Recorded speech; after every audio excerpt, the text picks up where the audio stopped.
Well, good afternoon, everybody. Hope that you are having a good day.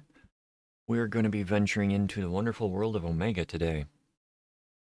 I'm feeling better. My voice doesn't hurt. Um, Hopefully that will carry through. Oh, so I know that I released a video recently that was saying the plans for after Endwalker was live, and it looks like Endwalker has been pushed back a couple of weeks, which I'm not going to fault him for, because it's... One second.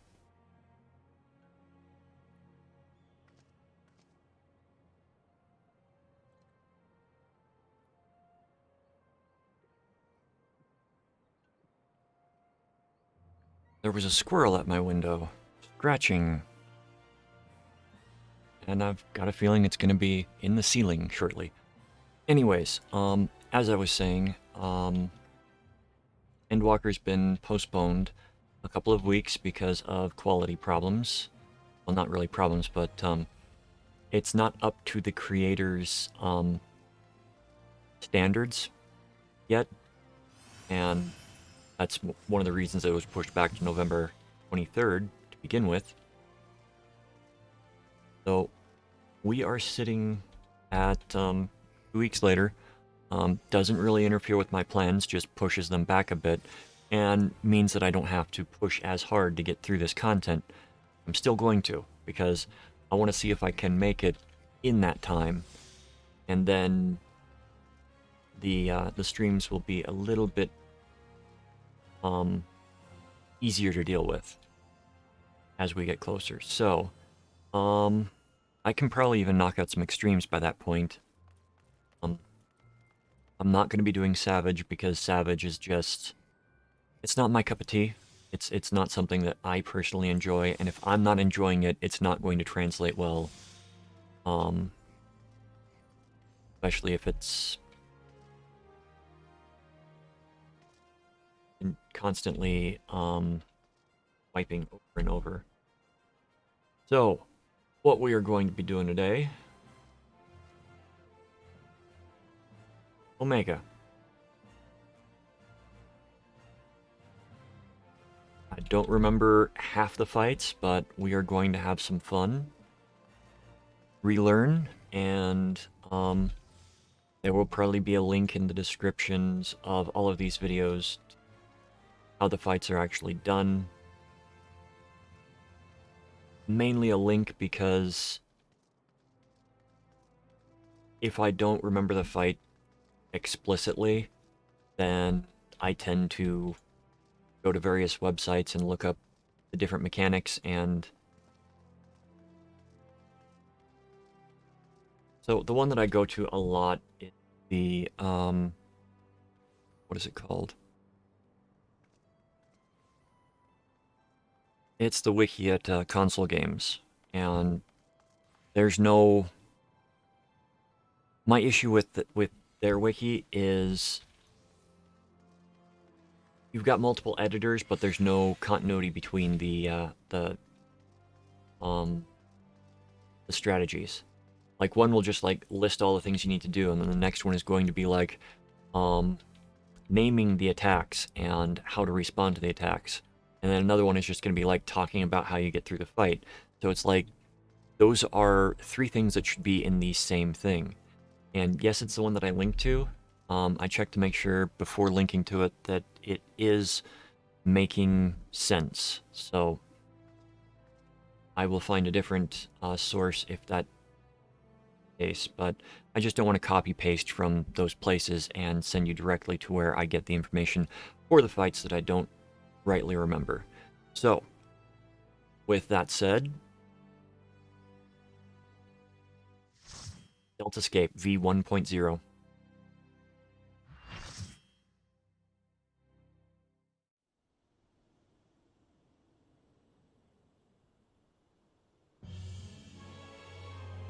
Now, this is a fight that I don't necessarily not remember.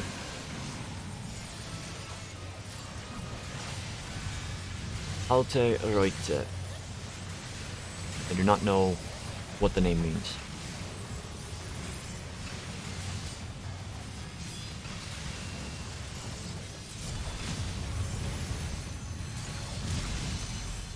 We got the fireballs that just got summoned. You don't want to be standing near the fireballs.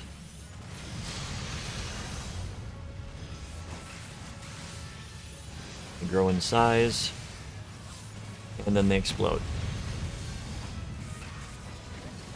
And then you got the fireballs that will appear on the outside. Boss is going to go to one side and then do a breeze. Is going to push the fireballs, and you want to run away from the fireballs after they have been pushed. So things to pay attention to. I don't need to worry about pulling threat in this fight, unless the boss gets, or unless the other tank dies. So.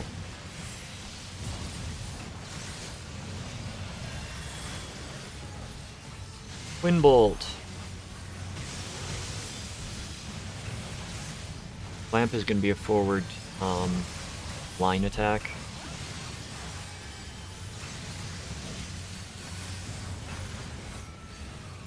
And I know you're probably thinking halfway through the fight, looks pretty simple so far. Alright, we're going to get the ground frozen, it looks like.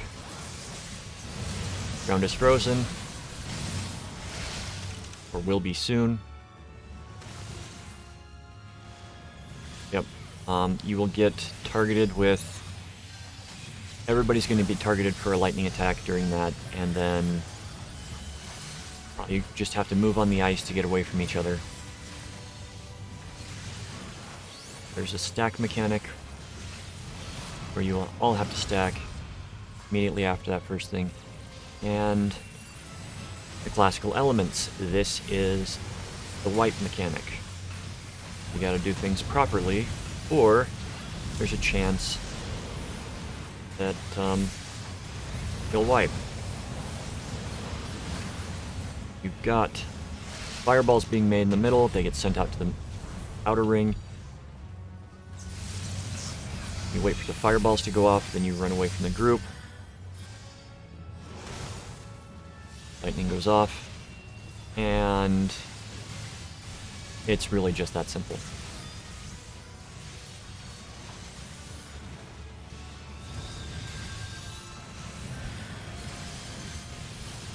Wind Bolt. I'm trying to see what happens with this one.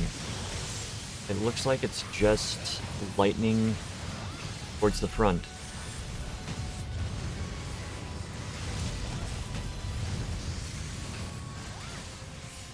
Alright, the fireballs will appear, and you're gonna have to do a dance if you last that long.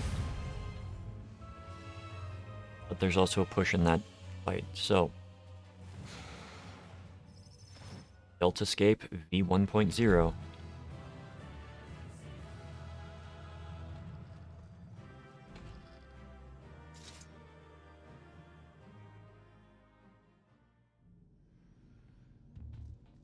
What's nice is it brings me back here. More skippable content.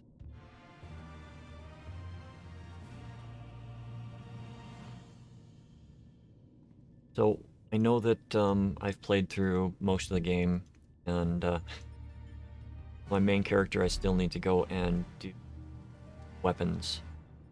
All the weapons, I should say.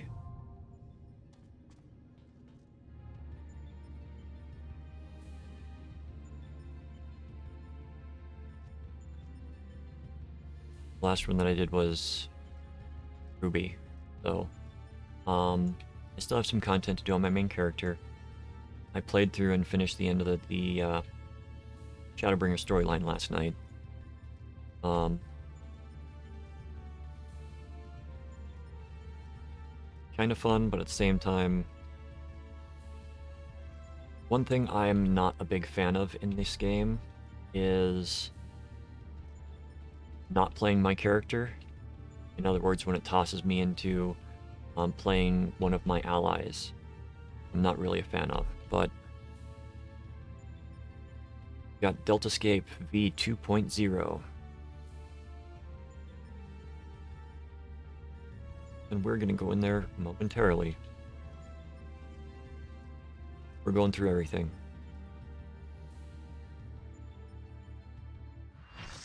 Deltascape V 2.0.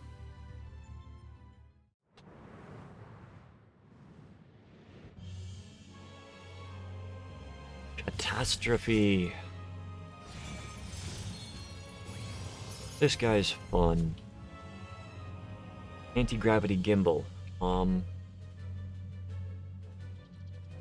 Basically, there's going to be attacks that go out on 2 levels. This is sort of a 3-dimensional fight, but you don't really need to think of it as a 3-dimensional fight. Just need to know if the attack is going to be going above you or at ground level, and then adjust accordingly.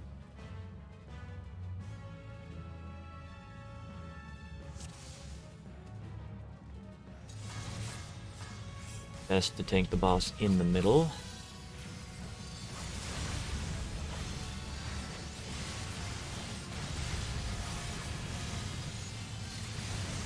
Earthquake. For Earthquake, you want to use the anti-gravity. You're in the air. You'll be brought down by the gravity attacks that the boss uses.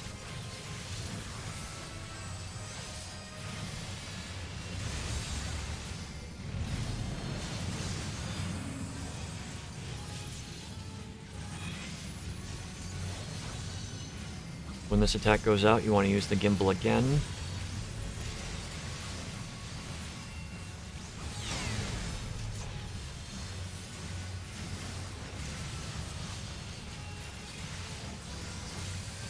Gravitational manipulation. I think this is the first one that actually creates the... Okay.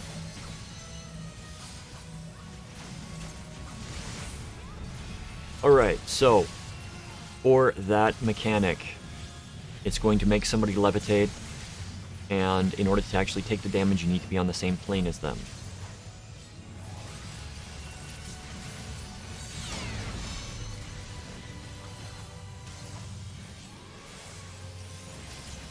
Mechanical probe, so once they get rezzed, I'm going to toss out a heal on them. So for this one, you want to pay attention to what the tentacles are.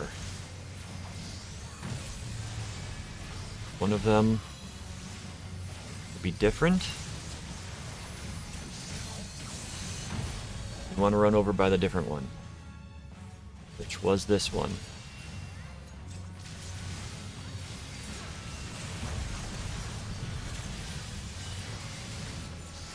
Okay, so the first one, all but one, is different. You want to run to the one that does not have the eye at the top of the stalk. In later instances, there will be multiple versions of that. These are all on the ground, so you want to activate the anti-gravity. It does a sight-based attack, so turn around.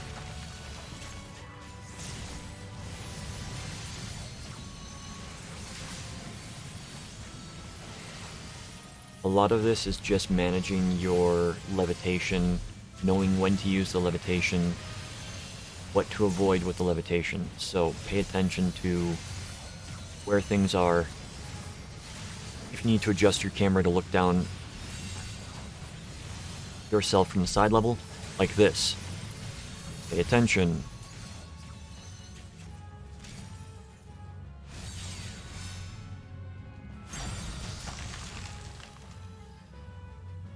So, yep, I'm gonna get hit by the demon eye. I don't know what that's going to do. Yep, that just extends the petrification. So, the tank is the only one it looks like that is not affected by that. Alright, so yeah, that was a major screw up for me. What happened there is we got sent down to the ground, which petrified us. Okay, we're paying attention. Look for the ones that do not have eye stalks on them, and I might get hit. We'll see. Nope. Just because everybody went with the tank. I was paying attention to where I was for that.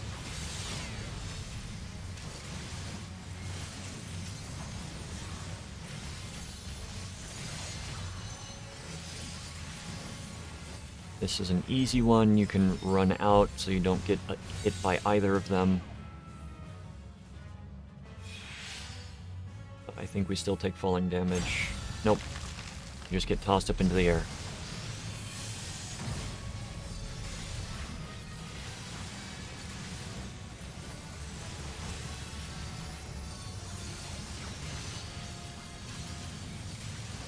Alright. The Catastrophe. Very simple fight if you just pay attention to where the attacks are going and to look away when you need to look away.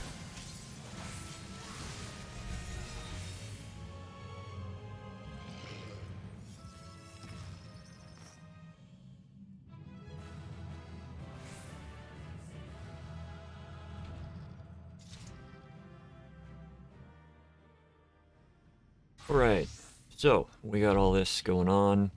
This is probably going to go faster because it is a Saturday and it's the middle of the day. So we're probably going to breeze through these faster than usual. Gonna be less wait time.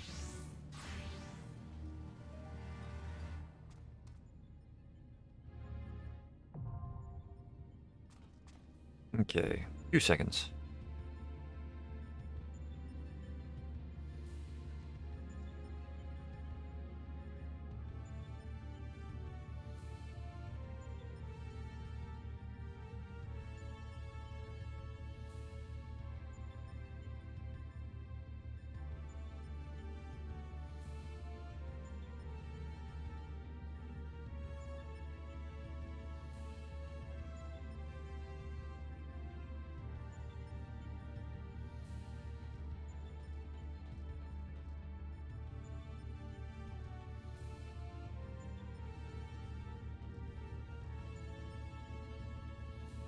One thing I'm not a fan of in these is the inability to teleport.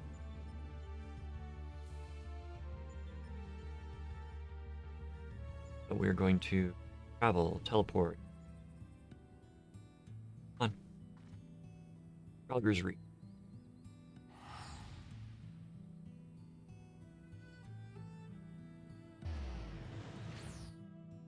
We will queue after we spend Poetics because we're going to be getting a lot of Poetics from this.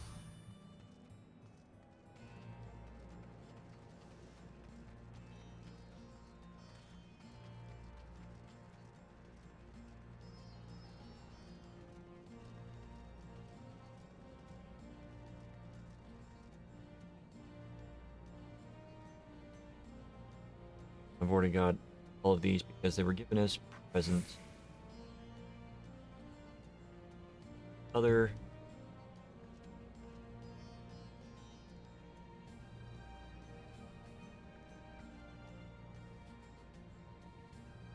to really get this time, it looks like. So if that's the case, we're just buy a scroll. Learn the scroll. Now we are going to queue.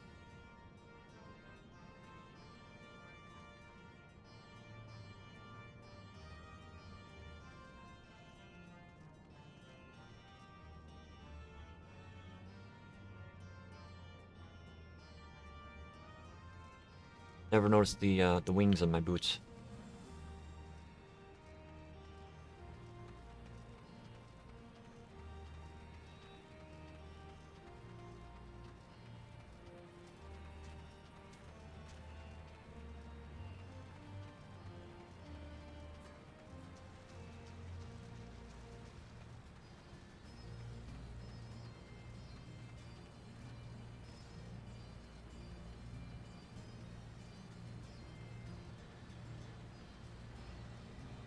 Huh. Never noticed that one before. How would one get up there?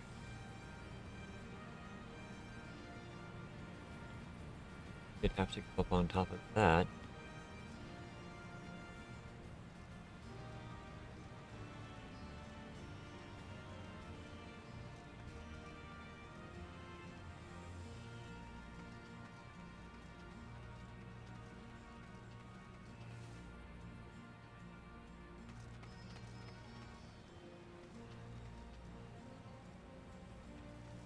Huh.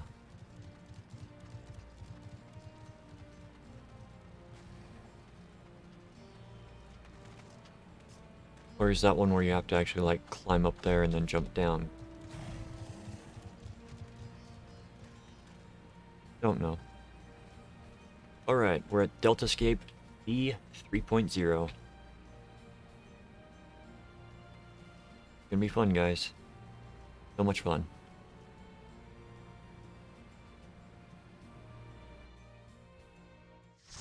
Deltascape V 3.0.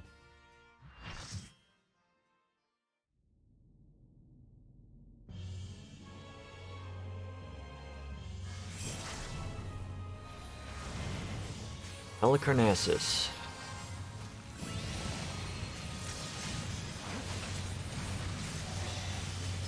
Ribbit will turn someone into a frog.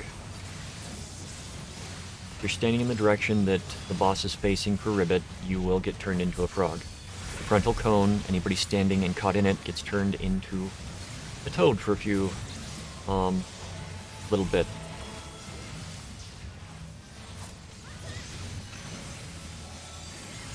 Yeah, you'll get a stack mechanic and 2 people will have to spread out. Spellblade Blizzard 3, point blank AoE of Blizzard, then you've got a Ring of Fire.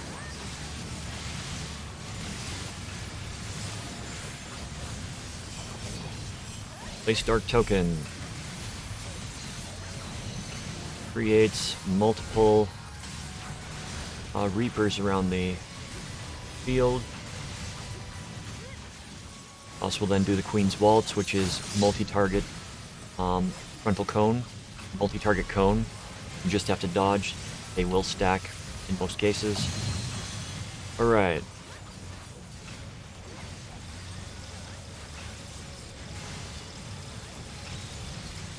When this happens, stand in the appropriate block.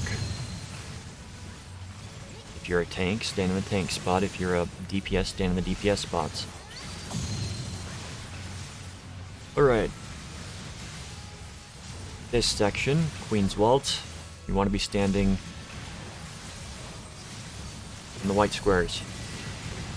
Because if you're not, you get hit by the earth. Place token. Dragon in the corner.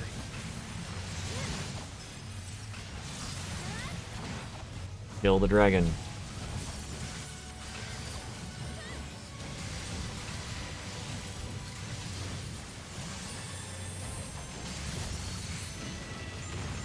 While you are killing the dragon, the boss will still be casting the Queen's Waltz, which in this situation does the ground attack, the upheaval attack. Pay attention to the variations in the combat.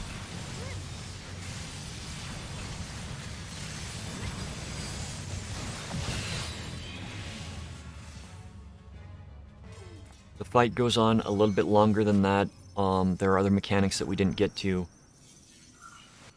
Check the information below the video to find out about those mechanics.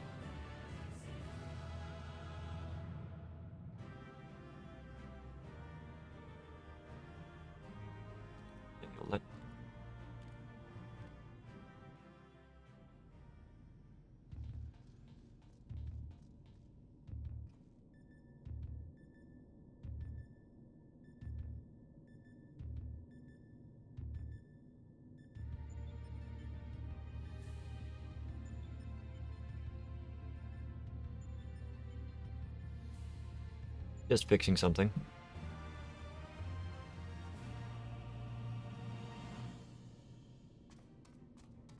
So we have reached the 4th in the Omega series. Deltascape V 4.0. The 4th one in each one of these sections is going to be the hardest usually. So I don't remember what it is. We'll find out.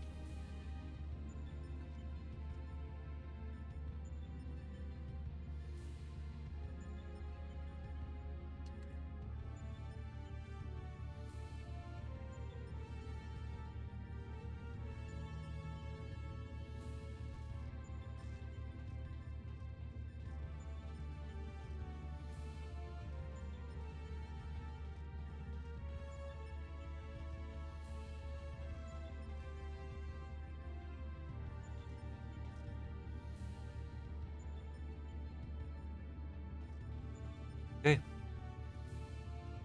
Okay. Deltascape 4.0.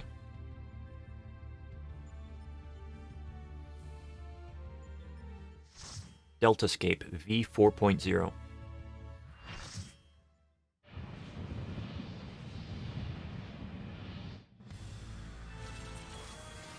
Ah, our good old friend X-Death.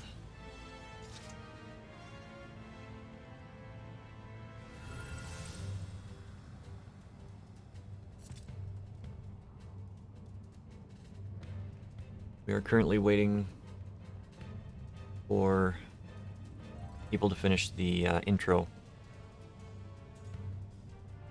I do not remember this fight. Well, I remember some about this fight.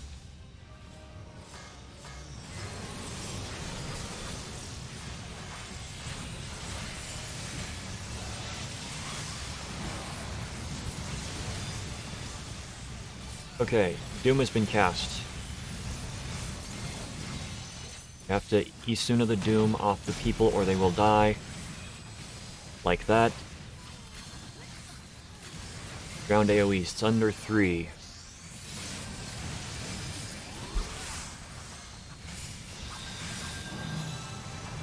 People get targeted for Fire 3. Away from people.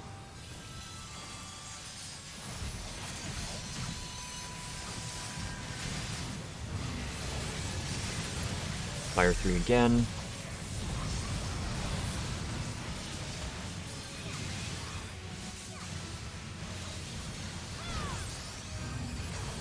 Thunder 3. So he siphons power from this black orb, and it can change the attacks. So for when he siphons from the orb with Thunder, you want to run away from the boss. Blizzard. You have to be moving for the siphoned Blizzard. Okay. Blizzard 3, so...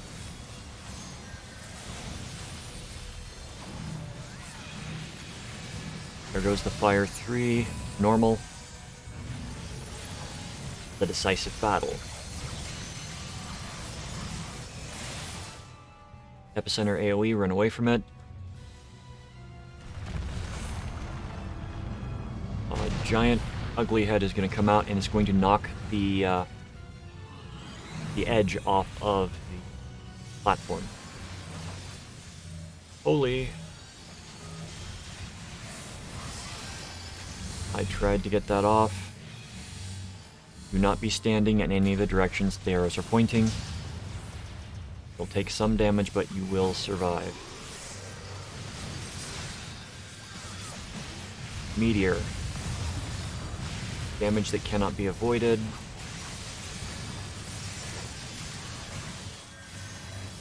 Now is usually a good time, or when these attacks start going out, it's usually a good time to pop some defensive cooldowns. Okay, Black Hole. I do not know how Black Hole works. I think it is...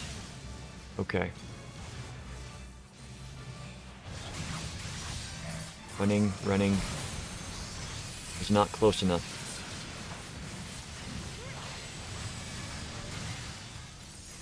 Got Meteor again. I'll pop Divine Veil and heal myself. Should get everybody a shield.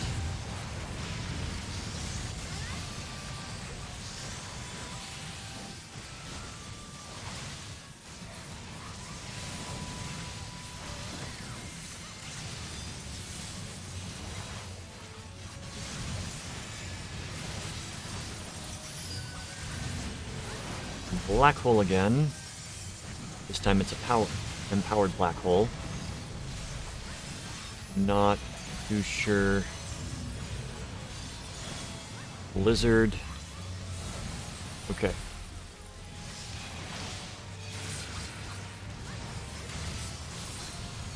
Vacuum Wave is a knockback, so don't be standing close to the edge, or you will be knocked off.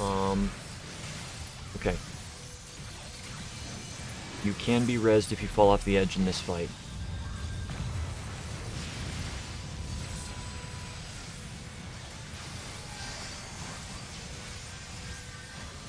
There's a normal Thunder 3.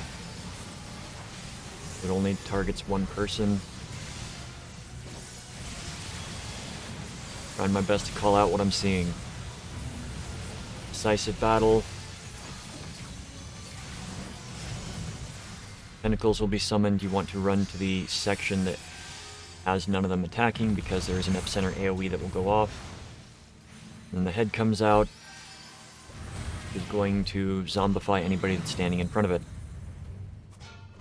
But the boss is going to die, and we have made it through the Delta Escape.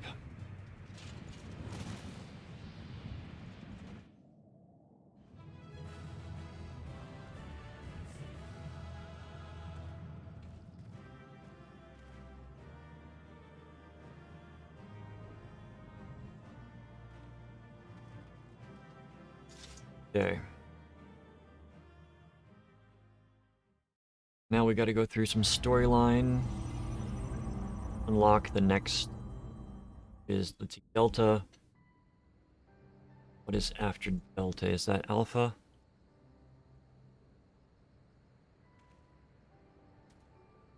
Might go Delta, Sigma, Alpha.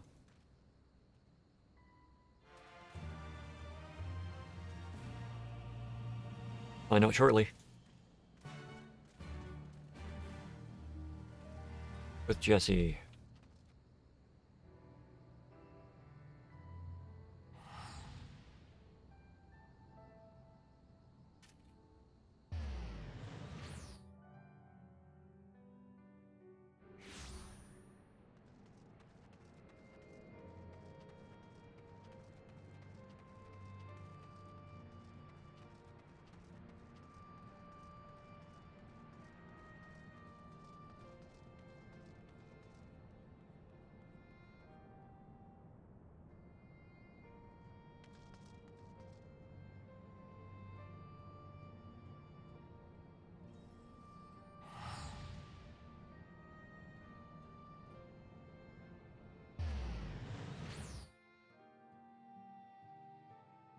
So the 8-man raids, when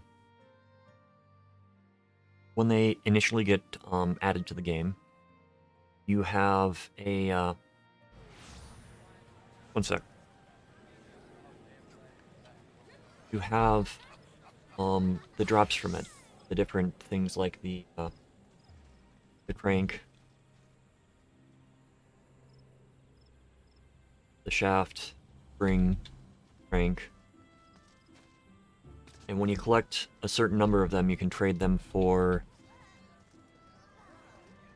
gear. Each thing is a different thing. Like this is 4 can be traded for body gear, 2 can be traded for arm gear, etc. So it's usually the best gear that you can get in the game at the time that that version releases. And you've got 4 different stages that you can go through, and when it's new, you can only get 1 drop per map. And it's to prevent people from going in there and just, you know, spamming it and getting the entire set of gear the first week that it's out.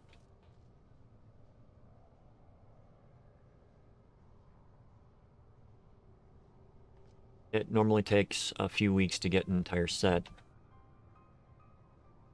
So don't be discouraged if you go in there and you don't get what you need. Sometimes you have to run it a few times because people will be needing on the things that they need for it, and the item that you want may not be dropping. Back to Ralger's Reach.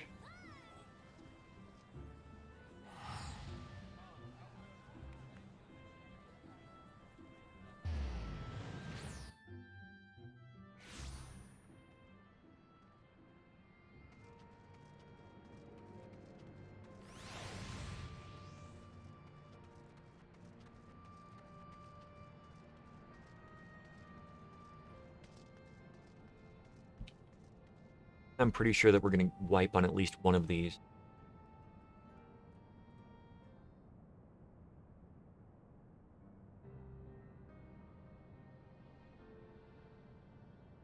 Remember that wiping is not a bad thing.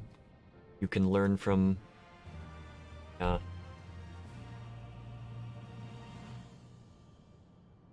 that's for Savage. We're not going to be doing Savage.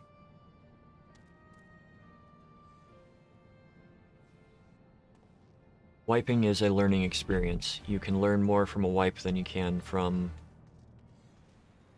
an effortless clear, usually.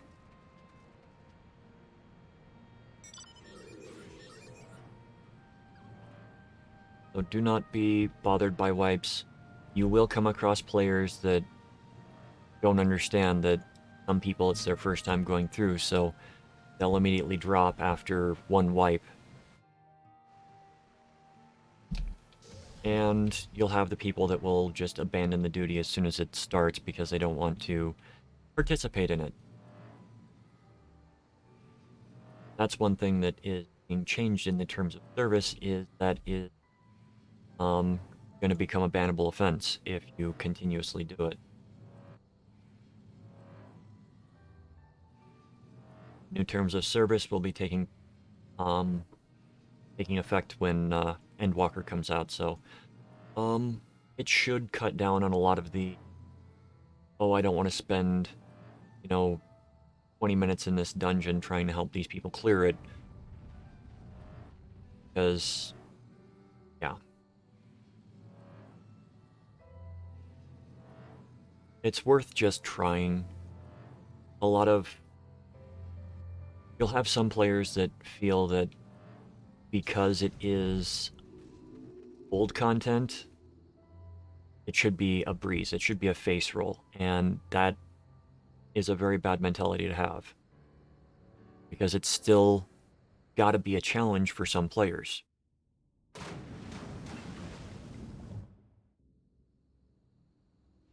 Half of the fun is in the challenge of that. Now, if I like the challenge, why don't I do Savage? Because I don't see Savage as a challenge. I see Savage as a lot of toxic players.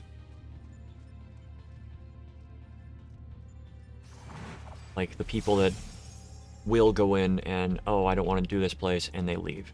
That's the kind of stuff that I tend to see with Savage. If you do something improper, if you make one little mistake, they blow up on you.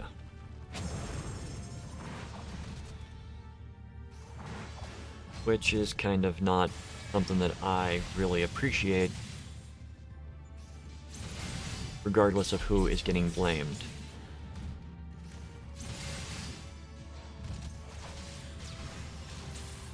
So we've got a few more of these levels to go through to advance.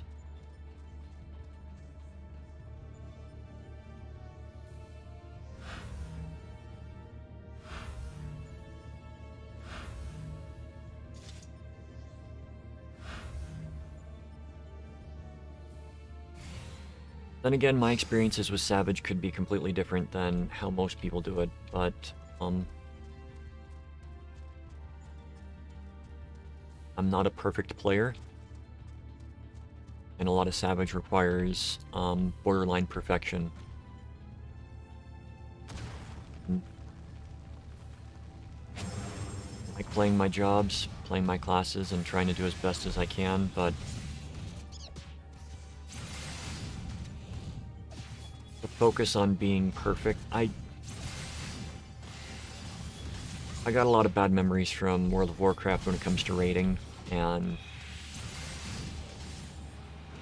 when I first started on this game, we had a raid leader that was extremely full of himself, and oh no, this is going to be a fun learning thing, and after the first wipe, completely blew up. Like, it wasn't even a stupid wipe, we had made it past the point where we had discussed things. It was like, we're going to make it to this phase, and then we're going to discuss things about the next phase if we wipe. Yeah, that didn't happen.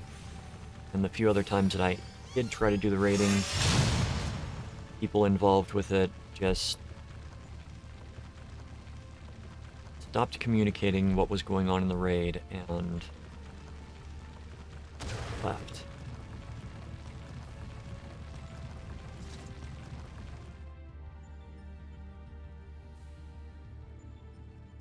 not... It was over time, not, things were going badly in the raid, so they just abandoned the raid. No, it was... We were making progress, and then the person leading it, organizing everything, just stopped. Just disappeared, left the free company, etc. And it's like, okay. No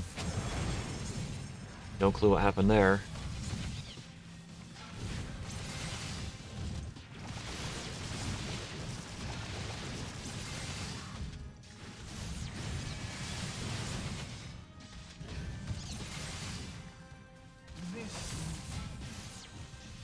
Put it this way, nothing was said to anybody in the group. It was just kind of like a, well, that just happened. Moment.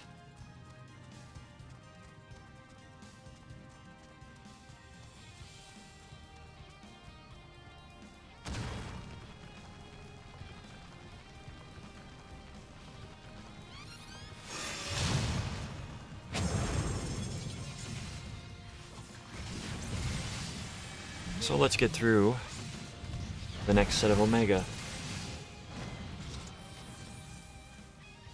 More blocks, or are we done? One more path. Okay.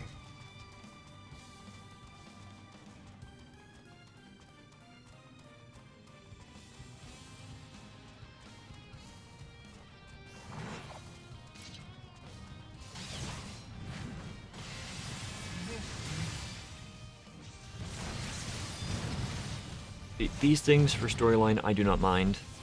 It's like, if I were having to come in here and play as Nero or Sid, then I would have issue.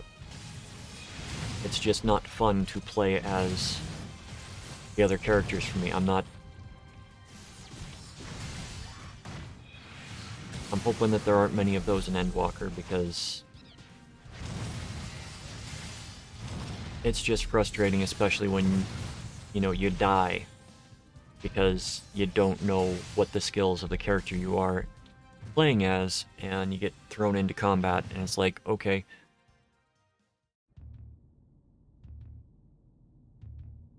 Oh, foreshadowing.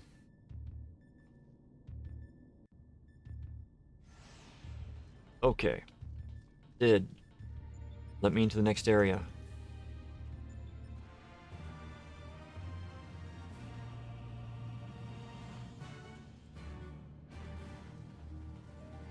Alpha, what do you unlock? Sigmascape.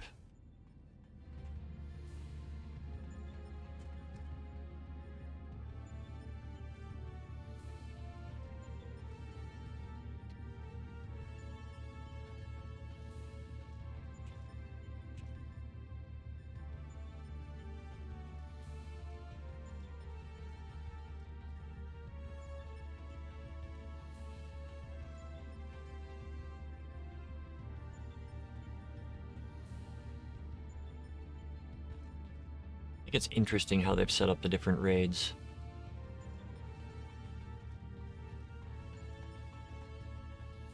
Oh, I don't know if... Okay, we'll get there after this. So, Sigmascape, come.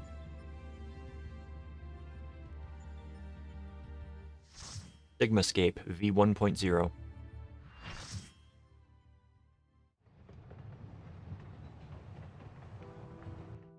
Doom Train.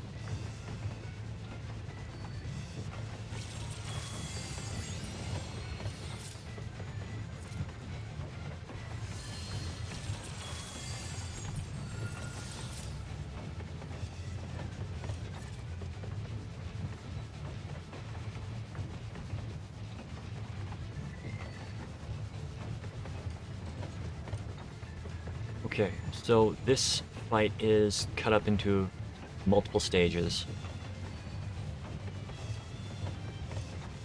It's a really easy fight, so just pay attention to what is going on around you.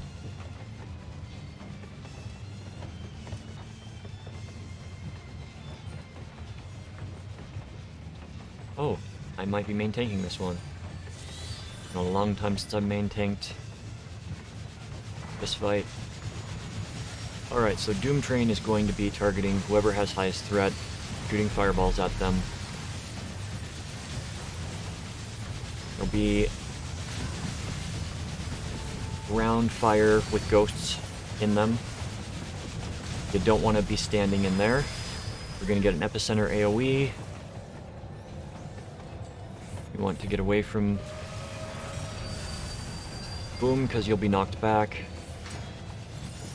The lights are going to come out and they are going to kill the ghosts. This is an important thing to remember for parts of the fight. So the light kills the ghosts.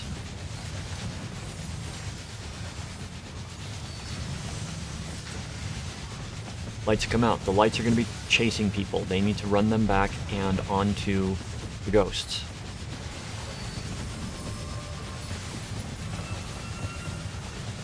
Little headlamp, stack, the beam stack, so you want to make sure that you are stacked properly. As tank, you can really stand anywhere. I like standing off to the side just in case there are any mechanics like in Ozma. Okay, so we've got 2 people being targeted with the lamps. They need to run the lamps over the ghosts, and the person that is linked with the ghost actually needs to run the ghost into the lamp so that it can go off. If you are touched by a ghost, you're going to be whisked away to another part of the train where you've got to kill a ghost by yourself and make it out of the cart. It's basically you're taken to a private train car chamber. Thank you. Diabolic Wind, it'll be cast on multiple targets. I think the 2 highest on threat. And this is the point where you want to avoid the ghosts as they make their passes. You don't want to get whisked away.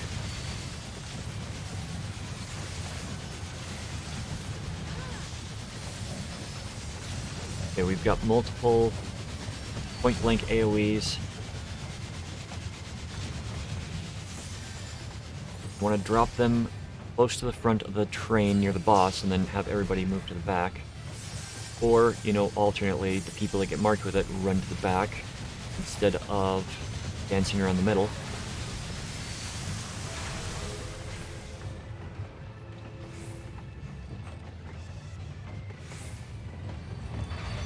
Alright. Phase change. You get the putrid passengers, which are gonna show up. You gotta DPS them all down.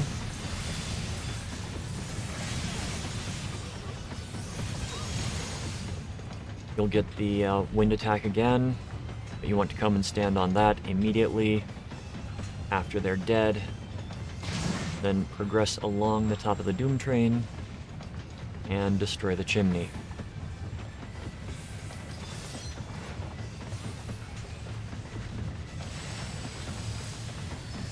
Chimney will go down fairly easily. We'll get blasted back onto the flatbed. Doom Train will take some damage, but you want to run and collide with one of the ghosts at this point. And here's what happens when you get hit by a ghost. You have to come in here and fight a ghost by yourself. You're not a tank. It can be difficult, but you can usually get through quickly. Activate the ethereal stream immediately after. It'll toss you back out. And you just have to wait for the train to come up and ram again. Choo-choo.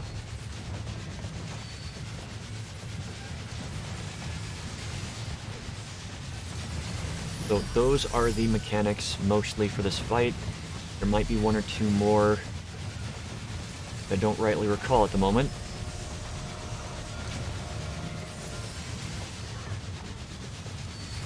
Okay, so 2 people are getting linked with the ghosts. Run away from them. Make sure that they're standing in the light when the light goes off, so that they will be destroyed. even if you have to take damage from the light, it's better than being whisked away and losing the damage on the Doom Train. So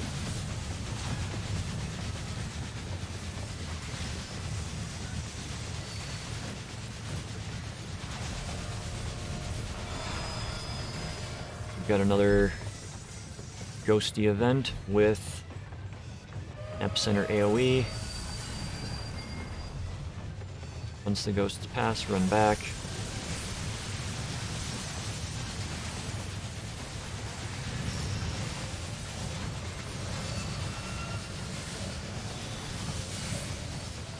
You're targeted for epicenters and you are staying near the front. Not a wise thing to do.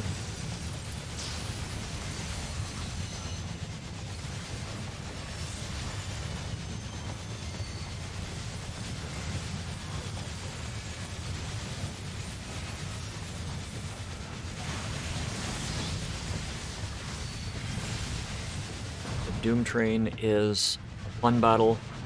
I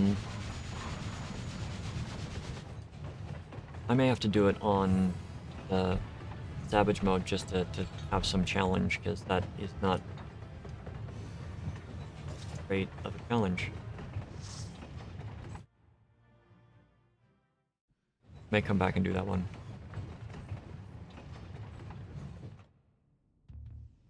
We'll see how the Savage stuff goes in the future. Okay, we've got Sigmascape 1.0 down. Unlock 2.0. If I recall correctly, this is the painting fight.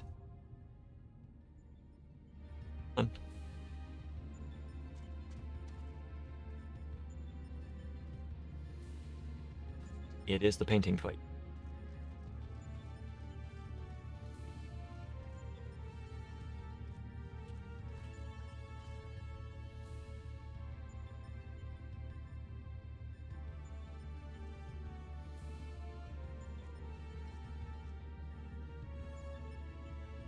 Oh, we're gonna get in there fairly quickly, it looks like.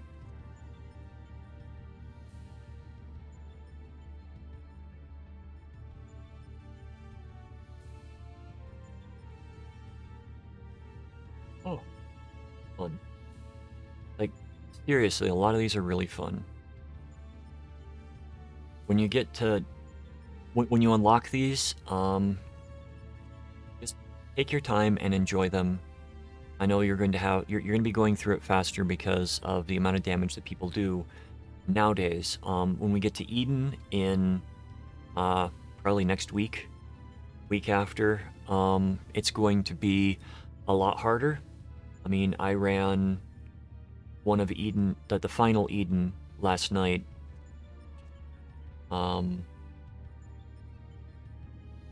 my main character, and it still packs a punch. So we will be at more challenging content. So, Sigmascape. Here we go. This will be fun. Paintings is fun.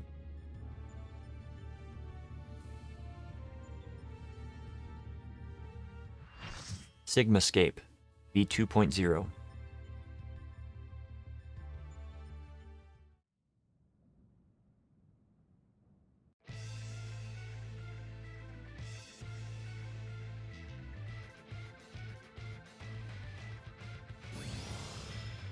Alright, I do not fully understand every mechanic in this one, but I will explain. You've got the paintbrush. These little spots on the ground are required for various aspects of the fight. It's an amorphous entity that you're fighting, so it will enter the paintings and take on different aspects, and you have to do certain things at certain times in order to survive. Okay.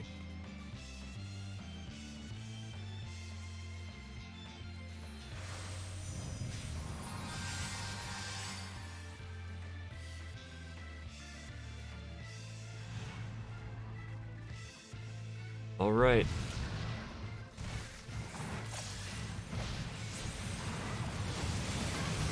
So, for the boss, I'm just going to tank it and turn it away from the group if I can. Demonic Shear is going to be a tank buster, keep an eye for that.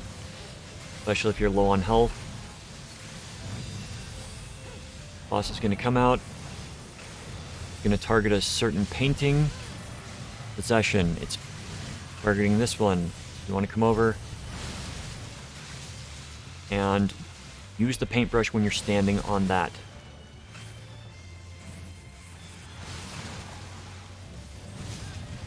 It will give you some fire resistance.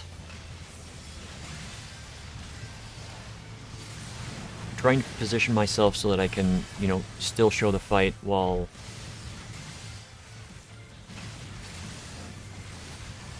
looks like he's a non-directional boss. Oh, the painting just disappears. Never mind. Release. When he releases, he's no longer bound to that single painting. This one, you will manifest yourself as an airship. You want to stay as the airship until that goes out, and then you can take it off. Oh, dismount. My mistake. So, to get out of the airship, the last button is the dismount for it.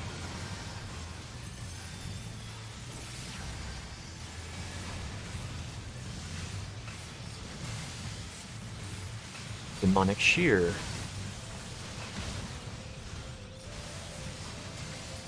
Tankbuster again. Releases. Okay.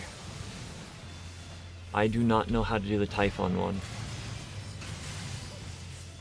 Good, because we're going for the water. So this one is different than the others. The boss is going to go to the painting, and then he's going to do an AoE attack that is a line of sight attack. So you summon this bit of rock by painting it up, and you hide behind it.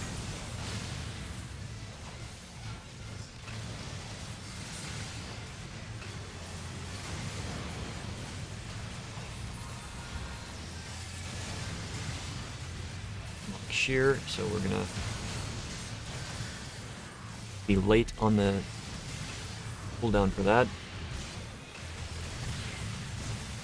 Also, while over here, he will do ground targeted AoEs at specific players, 4 at a time.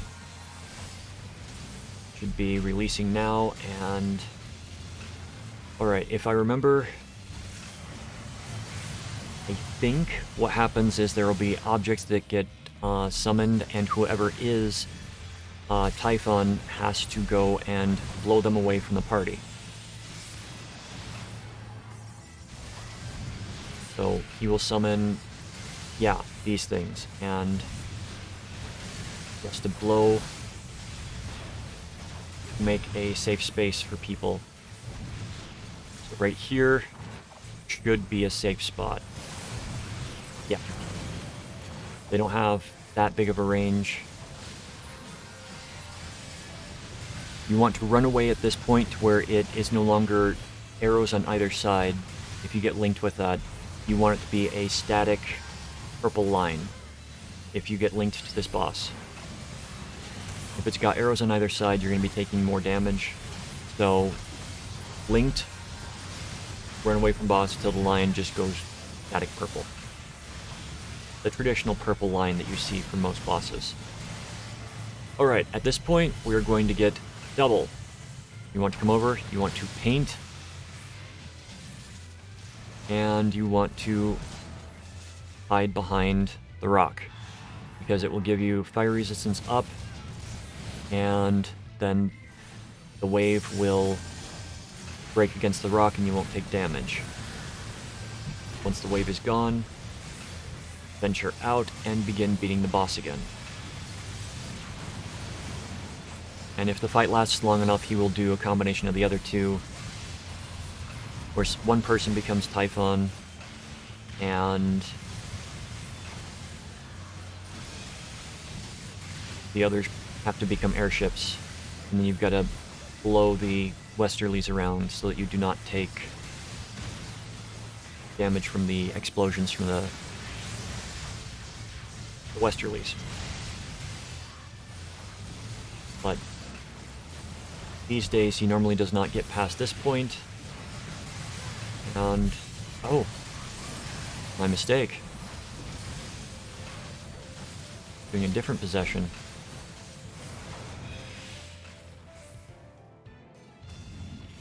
So just pay attention to the mechanics of each possession that he does, and then they'll combine. If the fight lasts longer, it will be different combinations.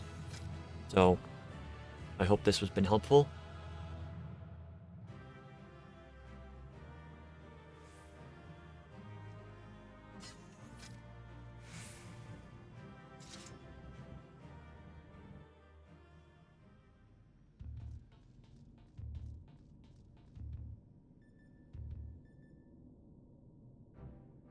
Let's progress some more.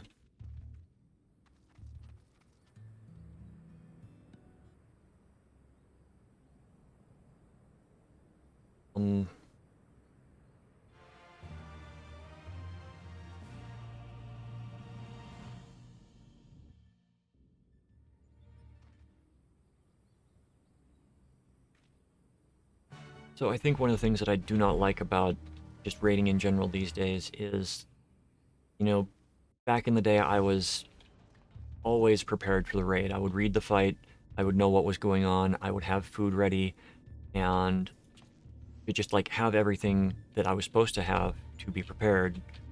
And it felt like I was the only one, aside from the raid leader, that was doing things that they were supposed to do during the week to get ready for the raid. So, I mean, more than once, there's, oh, I've got to go buy food off the market. I'll be right back. There's no food on the market. Can somebody share some with me? And it's like, okay. You know, if you harvested the stuff yourself, we could get there. Yeah. It seemed like a lot of preparation for very little payoff. And potentially hours of verbal abuse from these same players that were not prepared, did not look up the fight, getting angry that, you know, somebody that wasn't them died. So through the years, I've been able to pick up on how to get through fights quickly. If I can recognize the effects that are going off, if I can look at the fight while I'm in the fight. And that's one thing that's really nice about Final Fantasy XIV versus a lot of the other games is the combat stacks on each other. In other words, the stuff that you are gradually learning through the game by doing the different dungeons, it's a cumulative knowledge. The mechanics repeat over and over, maybe in a slight variation, but it's not, they don't come up with, they don't like springing new stuff on you. Like, if you get if you get the arrows, the stack mechanic mark on somebody, everybody knows that you're supposed to run and stack on that spot. I can't think of an instance in this game where you have to get away from the person that has the stack mechanic. But they've also put variations on that, like in the Diablos fight in Dun Sky. It's the stack mechanic, except you've got to look away from the person that is targeted. So you run, you stack on the person, and then you just face away from them. And that's a variation that they do. In Eden, there is a fight that, oh, it's fun when we get there. There's a lot of time delay. You've got the mechanic, the mark mechanic that goes out, and then it disappears, but there's a counter that will count down when that mechanic goes off. So you have to pay attention to not just the symbol that's above your head, but the symbol above other people's heads, and try to make sure that you're not standing in the wrong spot when the effect goes off.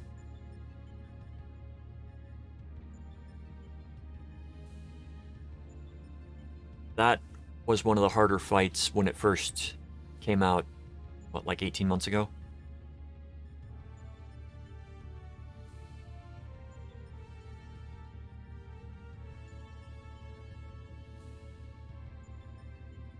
And seriously, most of the raid fights in this, everything is telegraphed. There are very few instances where something just comes out of nowhere and hits you. It's a matter of knowing what to do when the attacks are telegraphed.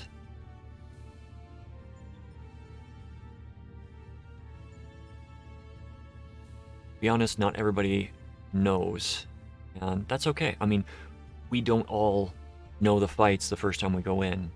Even if you read how to do the fight, you're not necessarily going to... Okay, come on. Why are you giving me dropped frames right now?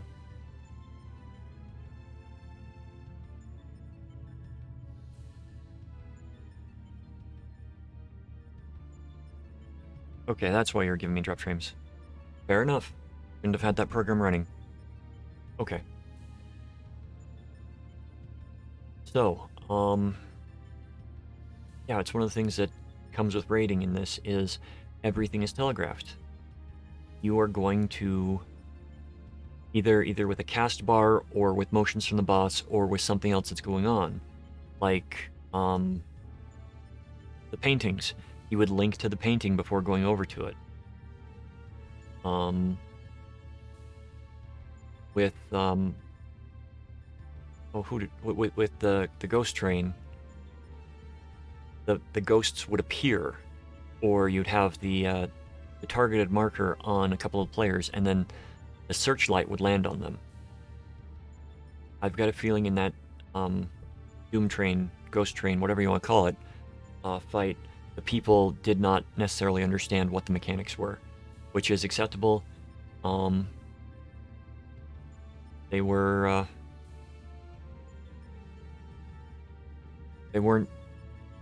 killer mechanics anymore.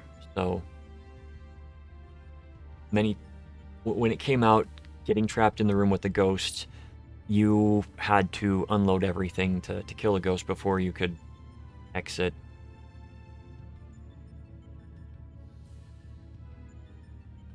So now I'm curious.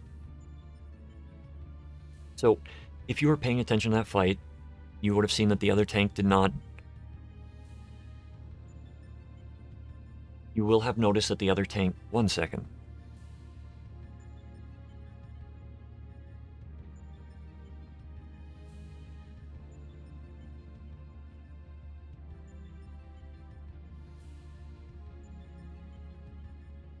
You will notice that the other tank... Let's start the entire thought over again. In that ghost train fight, the other tank got taken away by a ghost and asked the question in chat, what happens if you just stay here? And then they decided to stay there and not participate in the fight for the entire fight, which I don't approve of, but it makes me wonder if... Makes me wonder if you could have everybody just kill their ghost and then stay in that for the fight. And I find it funny that every time I got to that point saying it makes me wonder, that the frog in my throat decided, nope, you're not going to get to finish this thought. Huh. That must be a fairly long cutscene because that other guy hasn't come back.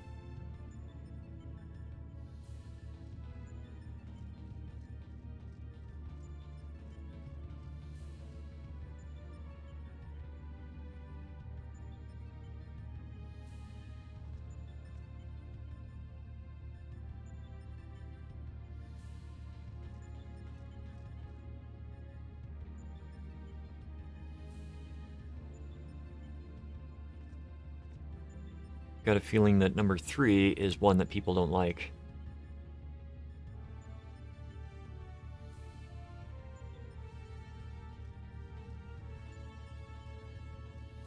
So we're going to exit. We're just going to explore around a bit. Yeah.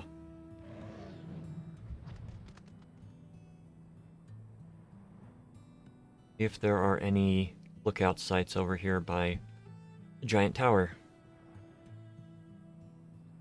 Might be one at the top.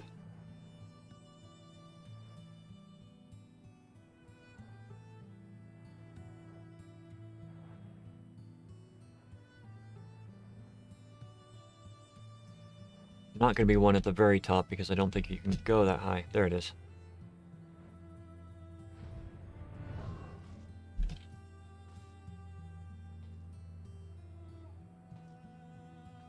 Come on. There we go.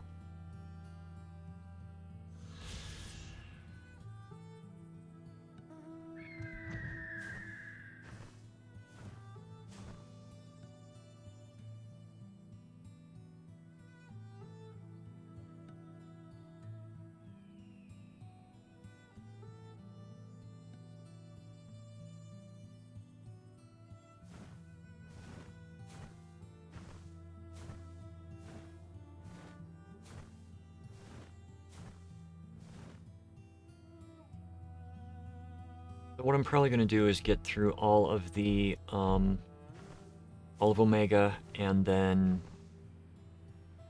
take a short break, and then come back and finish up the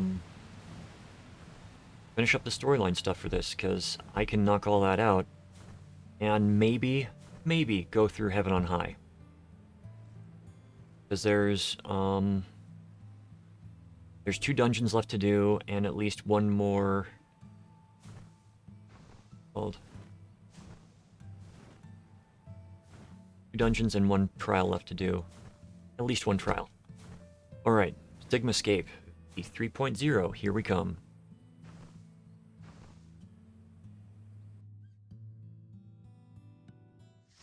Stigmascape, V3.0.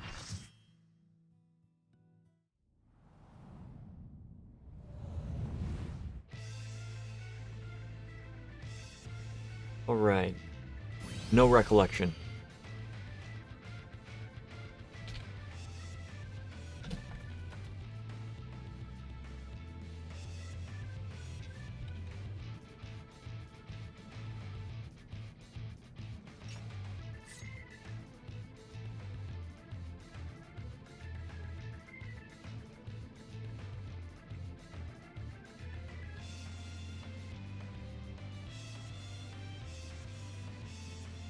Classic battle music.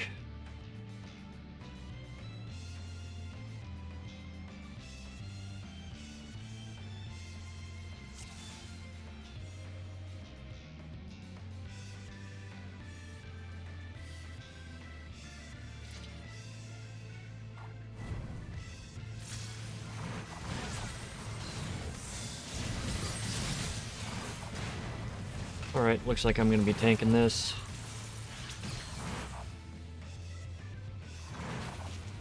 Wait, we pull it back here.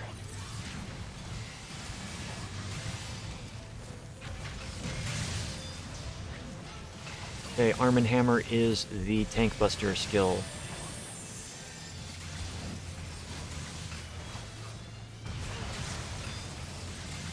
We'll target somebody from missiles. We'll load. See what load does. Shockwave is a knockback. If you get knocked into the wall, you get shocked debuff. So, adjust yourself accordingly. Shocked is a... Okay, we got the yellow orbs. One person needs to stand in each one. Otherwise, they deal damage to everybody.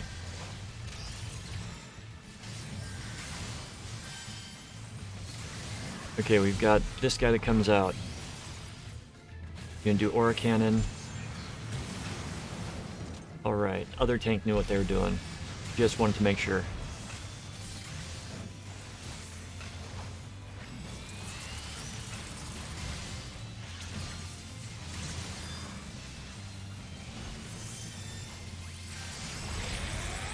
Alright, we got another load coming up. Let's see what this one does. Diffractive laser. Oh! It's stunned. So run away with the second load. We got missiles coming in from multiple directions. Make sure you're not standing in the flight path of the missiles.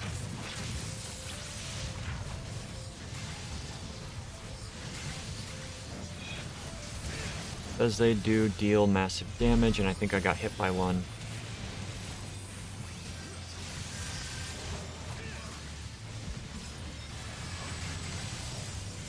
Didn't see it, but I think I got hit by one. Armand Hammer, that is the tank buster. Got the block up in time. Got load again. I'm gonna run away from this load just in case. Okay. Good thing to run away from. Oil comes down. You don't want to get hit by that. That is a long debuff.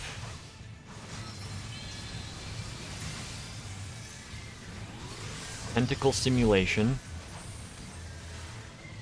I hope this wasn't a bad choice coming here. This might have been a bad choice. It could have been a bad choice. Tentacles will get summoned, and then we get Ultros coming out. The other tank will grab Ultros. Boss is going to take off and start doing something else while Ultros is alive.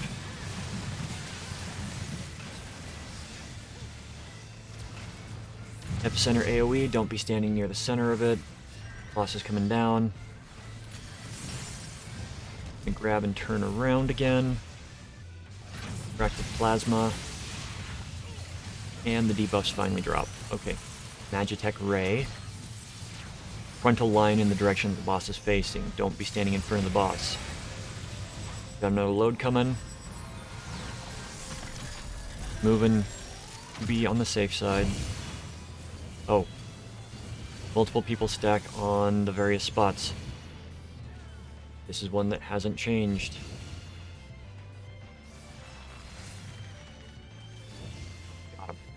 Except one.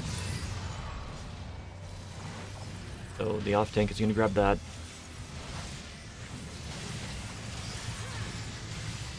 Okay, we got the Bibliotaph coming out. The off tank is going to grab both of them, I think.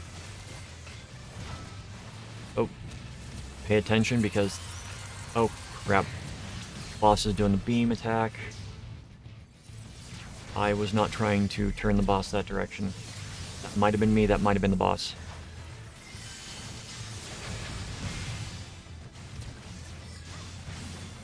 I know last time he did that attack, it was a... He changed targets.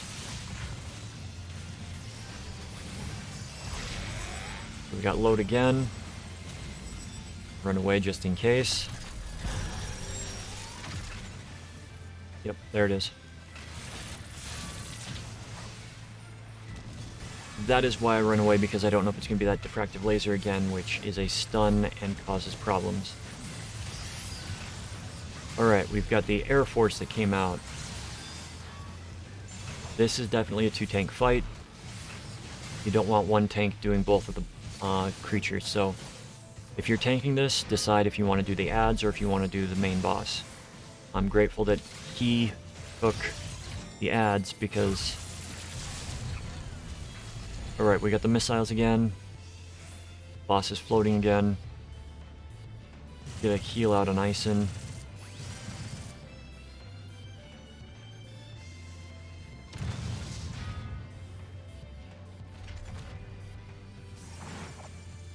Alright. Fairly straightforward fight. I mean, none of the mechanics are strange or new. You just have to function with how they vary over the course of the fight.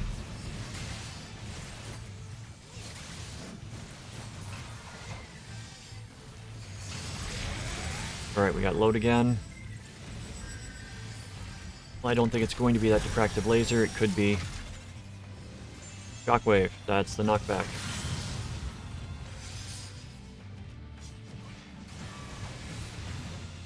So I'm thinking for this fight, tanking the boss in the middle is going to be the best. Yeah.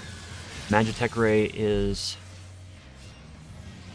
randomly going on other people. Alright, we got one person in each one. That's the way it's supposed to be done.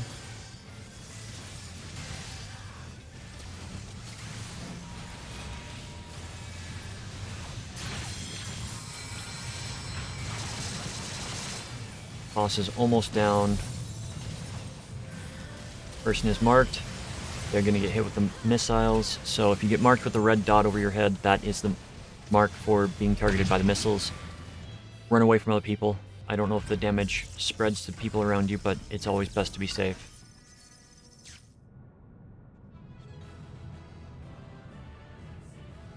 That was good. Too far away. Alright. Not bad, not bad.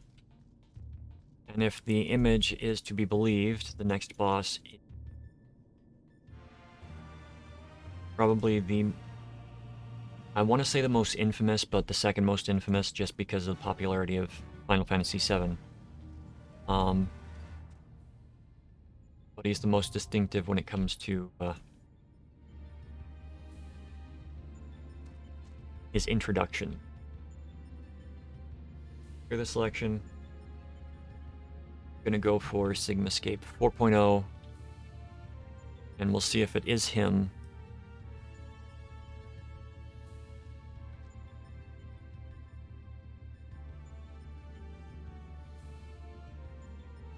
Okay, the weather is dimensional disruption.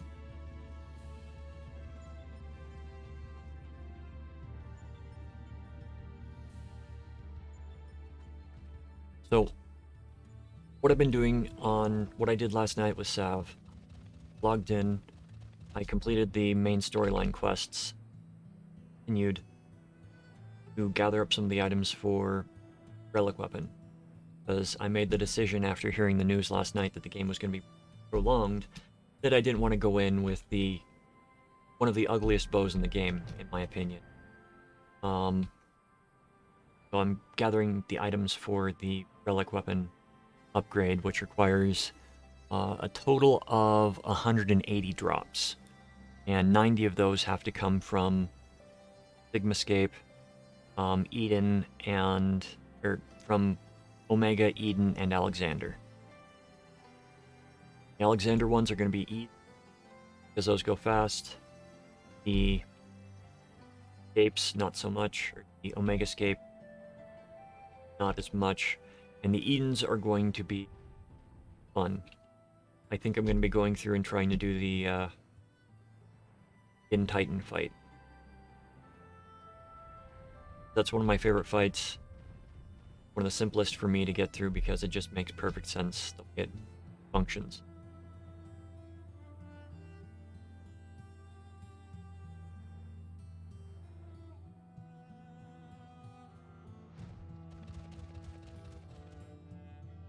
Okay, there are a bunch of graves up here.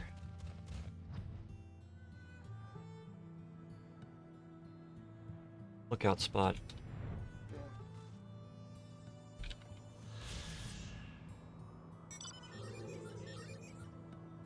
Yes, I'm going to be getting the next relic weapon from Bastion front. Because it's something I want to do. I don't know if I'll go for the last one. It depends on how rigorous it is. But I don't like the fact that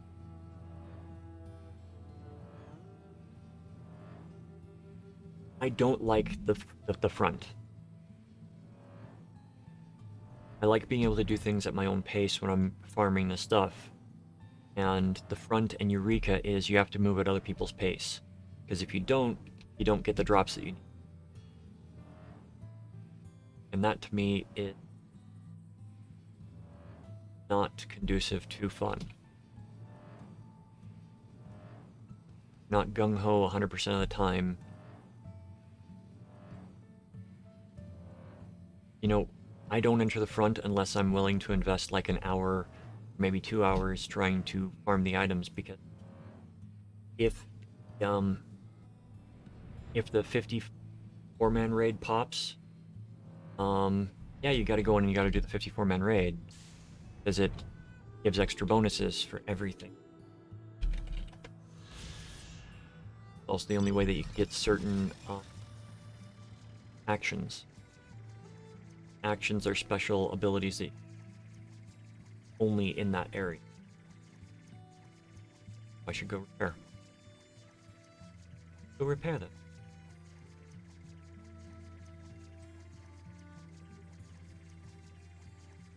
Repair over.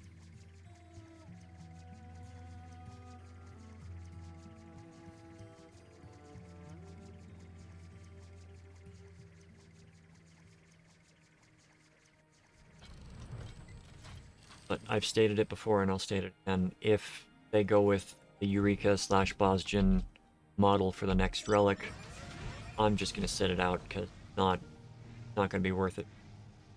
The time investment and the fact that it burns me out on the game so quickly. Even if I'm just going for one.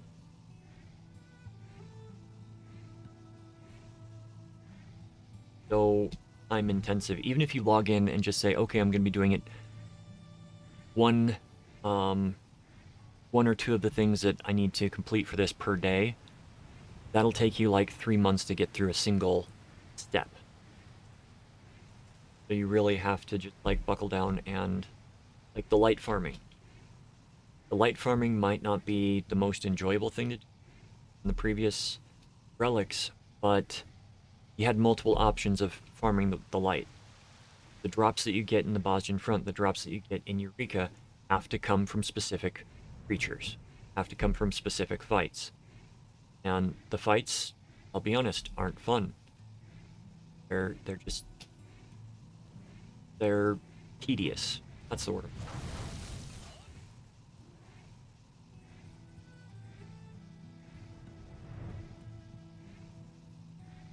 At the same time, all the content that I'm talking about is optional content, not main story content. Main story content in this game is great, aside from, you know, having to play other characters. Other people might enjoy that. You might enjoy that. You don't have to adopt my opinion as your own. In fact, I want you to make your own opinion about stuff.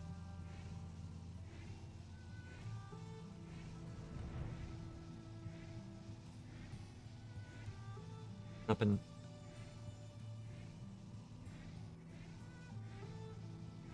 if there were one, it would be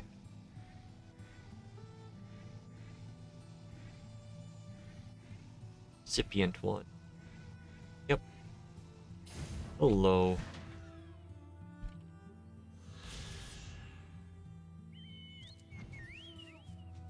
We're actually making it through in decent time. Just waiting for pop.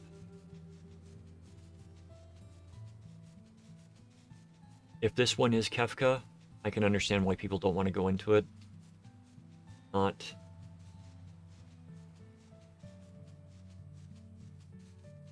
one that I'm expecting a wipe on.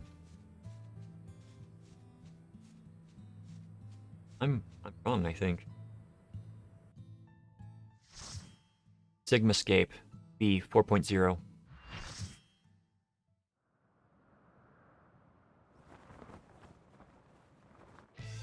Nope. There he is in all of his glory.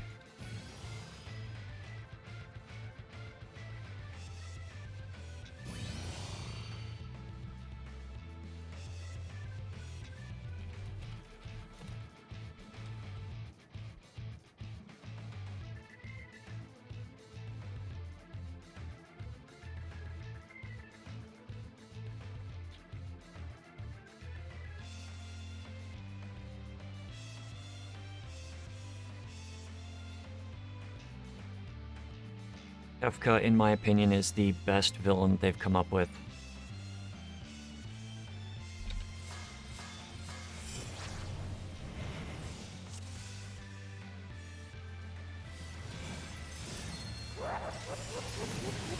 There's the laugh.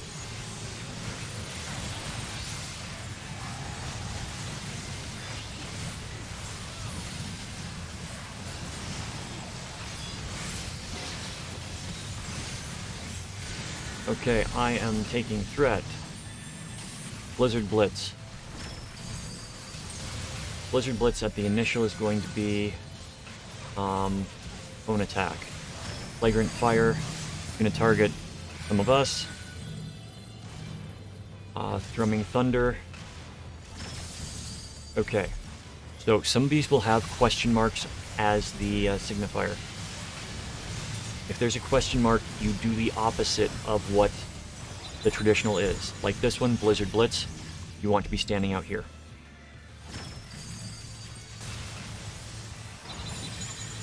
Okay, Thrumming Thunder, you want to be standing on the question marks.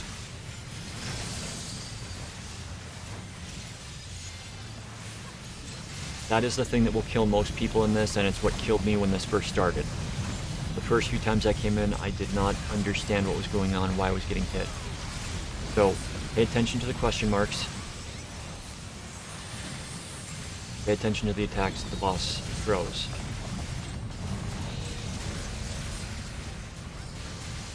Alright, so we've got the orb coming from the left side. Building power.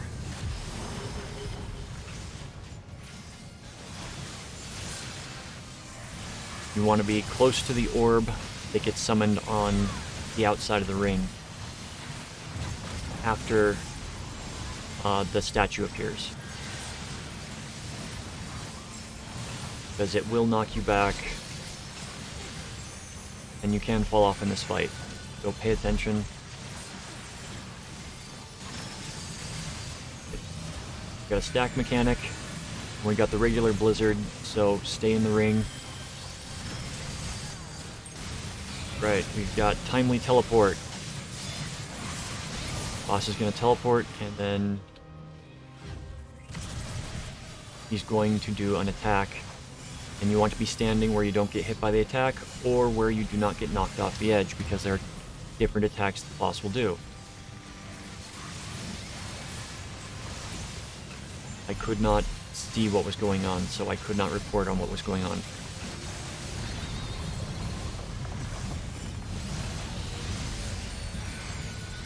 Thrumming Thunder. Do not stand in the purple line. We got the orb over to the left. We get hit by that. We get knocked back by the shockwave. One of our healers is down now. Okay. I'll help a little bit on the healing.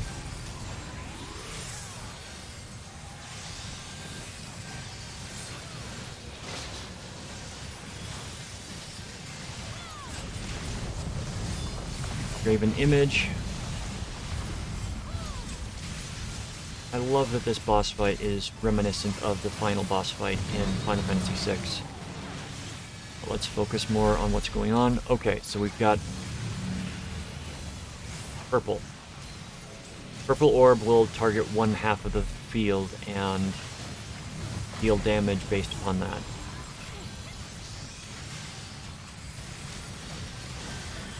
Don't know what that did. Power builds in the Graven Image. I do not know what that one does, but I'm going to come over to this side. Yes. So, pay attention to the orb. Fire goes off. Lightning goes off. Pay attention to which side the orb is on, because that's going to be... Okay. What direction are you facing, Kefka? Okay. When he teleports, do not be standing in front of him, be standing to the side of him.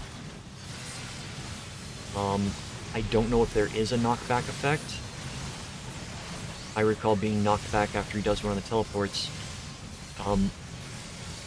Check the info below this. The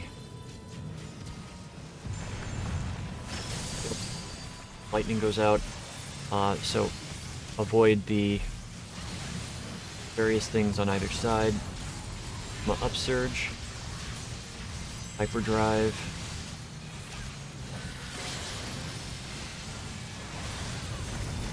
I was expecting this fight to wipe us, but we made it.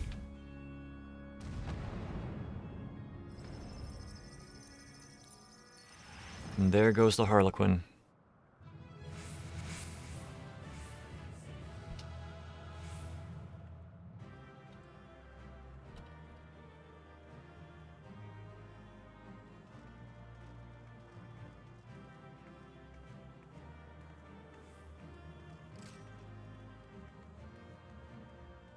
All right.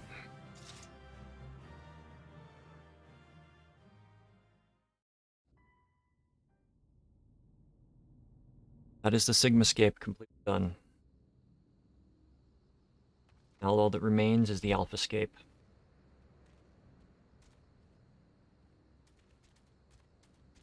As you can probably guess, they get a little bit harder. You have to go through quests.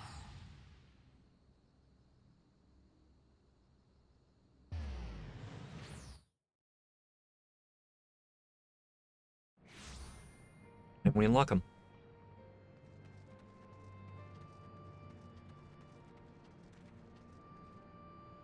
Let's go and take care of something.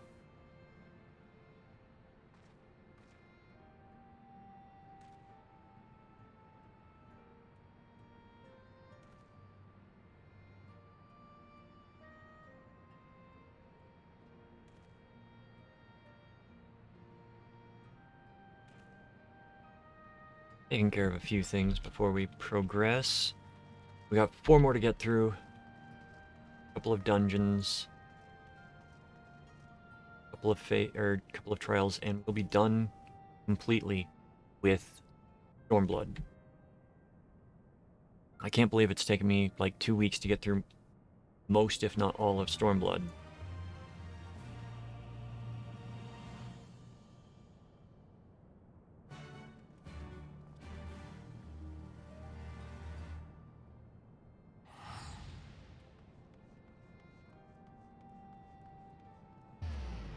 Let's hope I can do the same for Shadowbringers.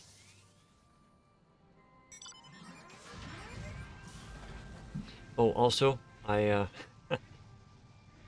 last night, as I was playing through the main story quests, finishing things up, I made the decision I want to smack whoever cast the guy that does the voice of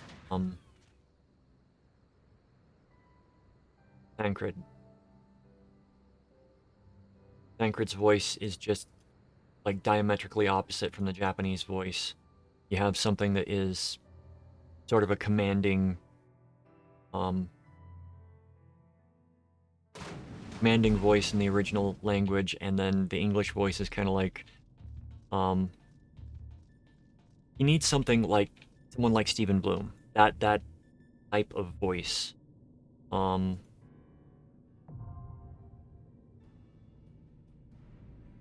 Just have a mild and not at all powerful voice. Voice actor might be great. I'm just saying that that's not a good role for him. My opinion. Alphascape, version 1.0.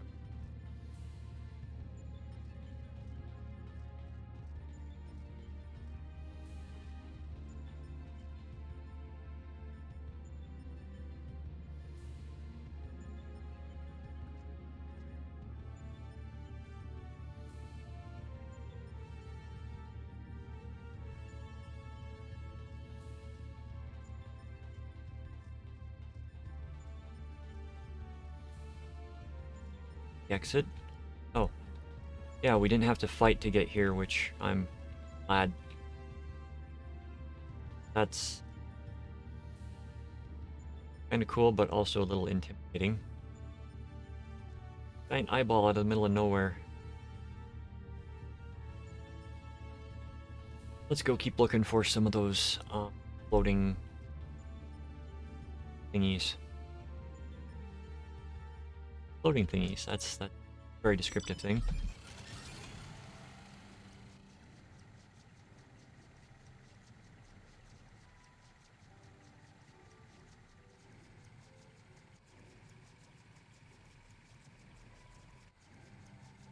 think we got most of them. Go to peaks. Peaks.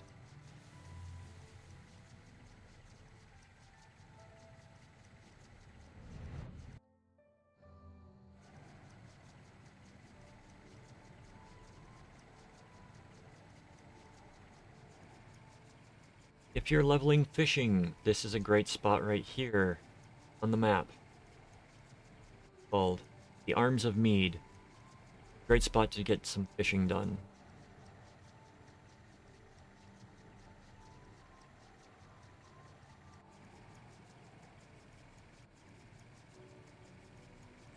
Yeah, it can only be accessed by flight.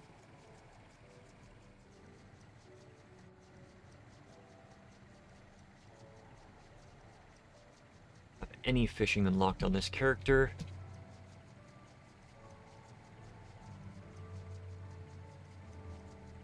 Fishing profession is kind of its own little mini game. They made it so that fish are desynthable with culinarian. It was the only way to level culinarian desynth because food.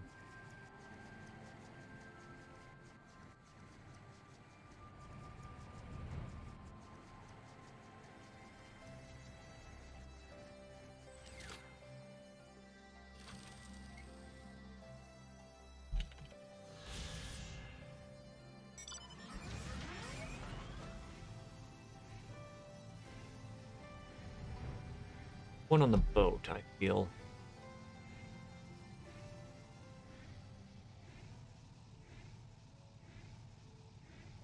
Did we get the one on the boat already?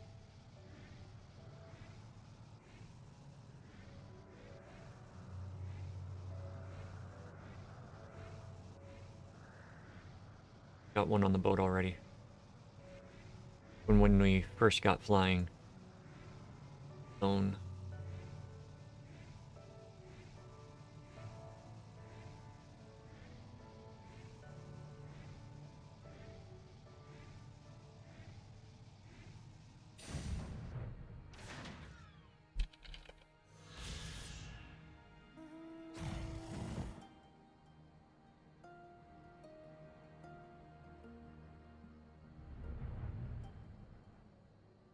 Well, we were going fast. Okay. One more to get through. 8 total left to get through. I think. Stormblood content that is not extreme savage.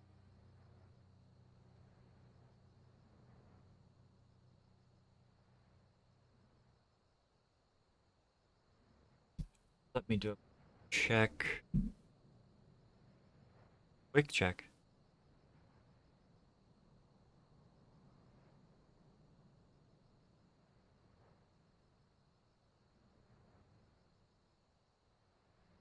Okay.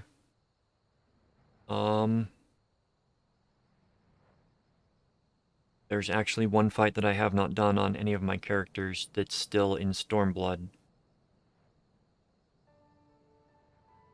Because I never completed the Hildebrand quests.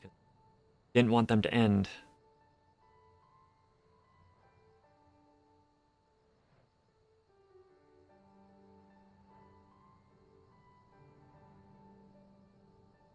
Alright, it looks like Diamond Weapon is the only one that I have not completed on Sav as well. Oh, they added Unreal difficulty.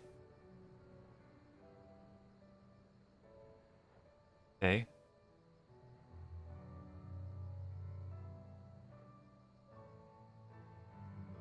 Do hope they bring back the deep dungeons.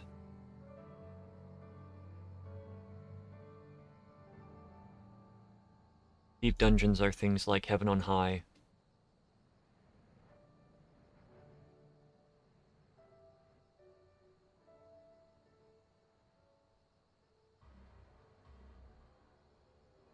I feel they should press them a little bit.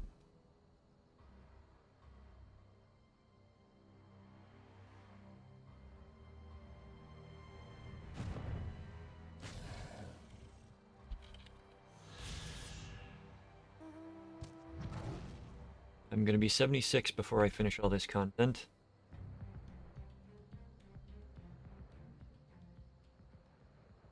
Okay, I'm just gonna take this moment to show this. So this is a new type of fate that they introduced in this. It's the only one that I know of that's like this. It's sort of a reverse escort. You've got to kill the thing before it gets to its location. And it will stop along the way and summon adds. So, and with it, it's a fun one. But not fully soloable.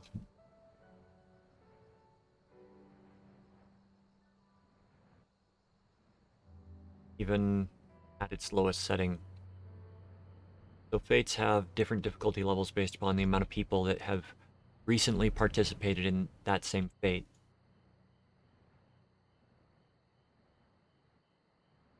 Is why sometimes you'll enter a fate and it kill one thing and it only moves it like maybe 1/50th of a bar. Whereas another one, you kill one and it moves it 1/10 of the bar. Because of the progress of the people doing the fates. It's also why people like to do fate groups, is all can go in and clear things so much quicker. Expecting there to be a lot of fate group parties just for leveling purposes when the expansion hit.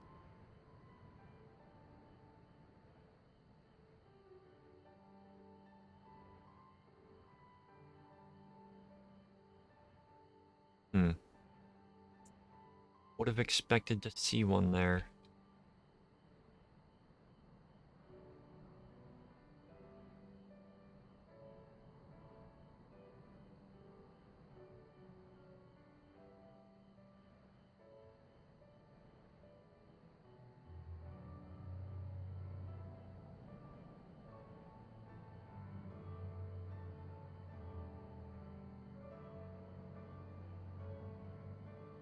Hey, it's Buckaboo. The B rank targets.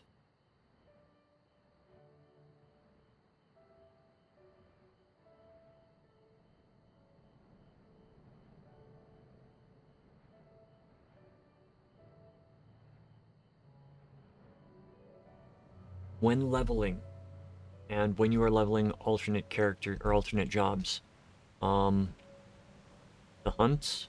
The hunts are a great source of daily experience. Go to the hunt board, get the ones for the region that you're in, and level appropriate region you're in, and do them. If you're deciding to level multiple jobs at the same time, pick the appropriate ones for the level.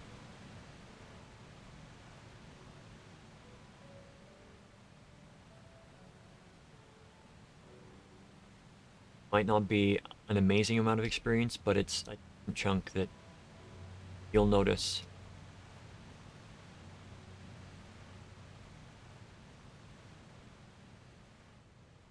Upset fires.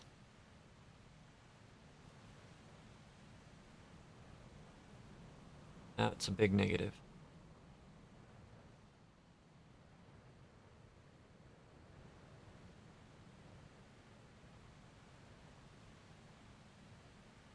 Got that full.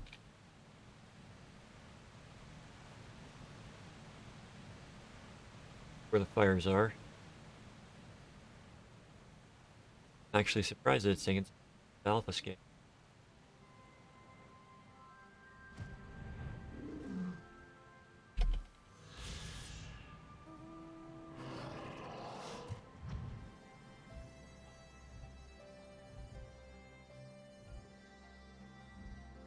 Not the easy fights, so probably weren't queuing for them for relic.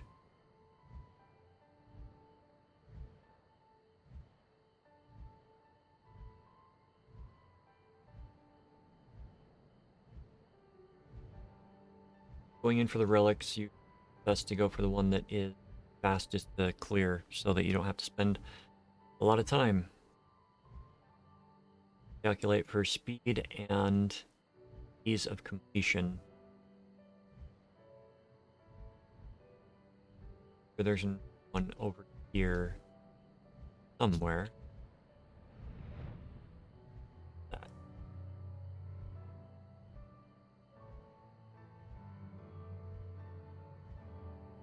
Found it. Found it.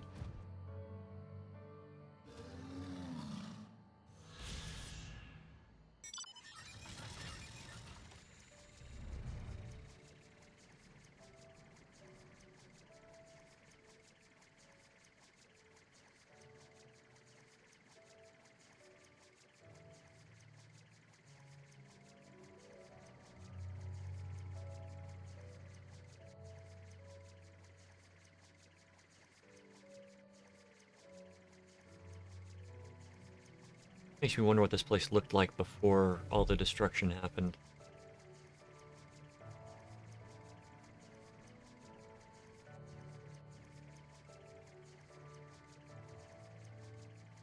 I've gotten one up here. First came up here. It might. Sure.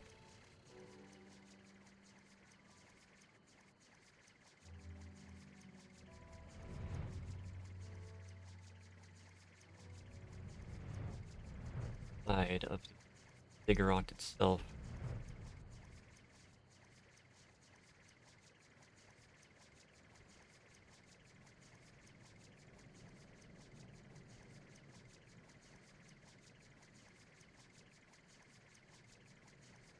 Okay, let's head into the locks.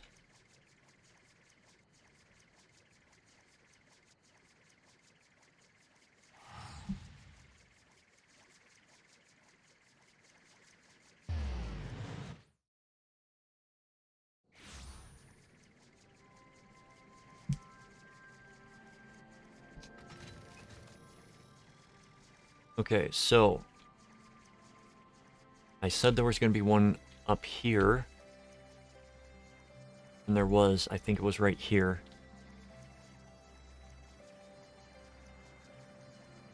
Also going to be one kind of hidden.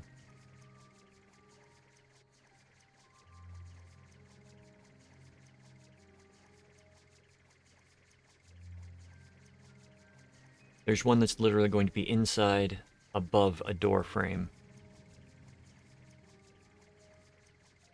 I just forget which.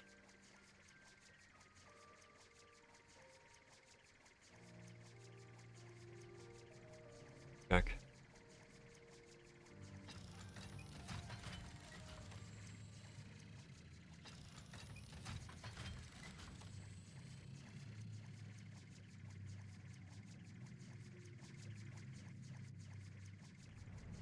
Find all the hidden secrets, you know? Like this one.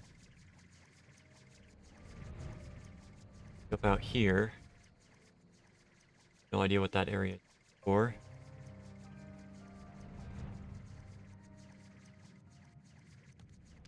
The one that I'm having difficulty with. Ah, there it is. I have to go down. I think this was part of one of these side quests.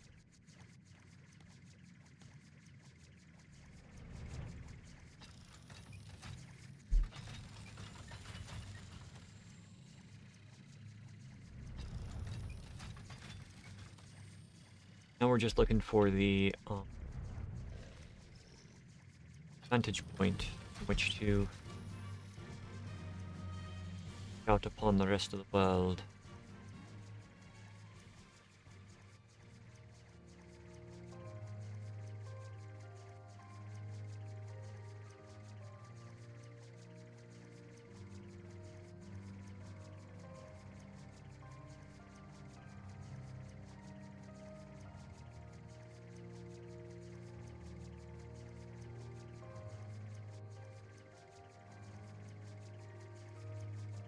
I think I got most of the ones in the locks. I was waiting for Alamigo to pop. Not Alamigo, one of the ones out here. Alright, so the fate that spawns here that can drop items that can get you a mount is Ixion. It is a lightning unicorn. Ixion is a fun mount to have.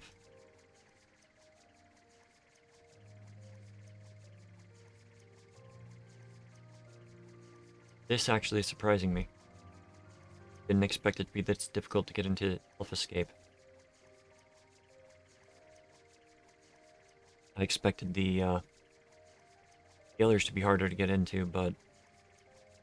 C'est la vie. I think the same thing happened when I did Alexander. You won? But I saw one.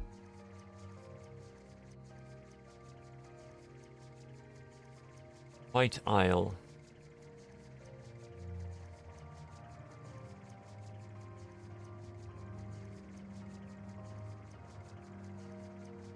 Actually, not, but we can see.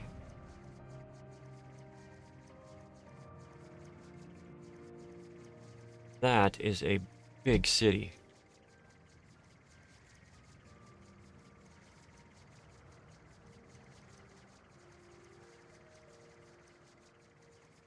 I think it's funny that, you know, Alamigo gets invaded in the story of things, and it gets overtaken by the Garlemald Empire, yet, you know, Eorzea doesn't. And, you know, Ul'dah, Vidania, and Limsa are these tiny little locations, but then you have this sprawling city. Alamigan Quarter, but you've got city that you can see the wall on the map right here.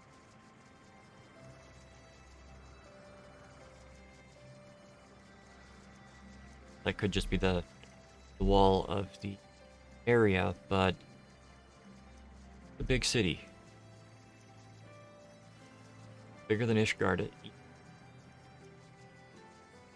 Then again, we only see the upper floors of Ishgard. We don't get to see what's actually in Ishgard. Seems like it's a built upon horror classes up into the heavens. Pretty sure that's what the name is referring to. Combination of the holiness that the people of Ishgard seem to have for themselves and the literal height of the city.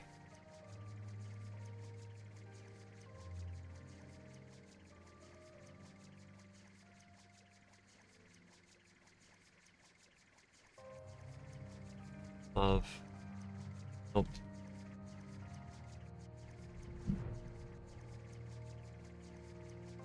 Oh well, I was expecting to be in the dungeon by now.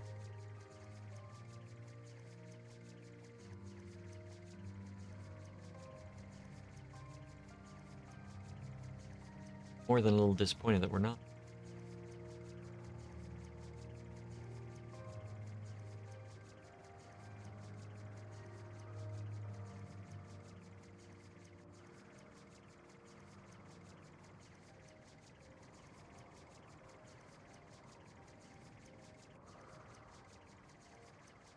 Alright, so one tanking technique.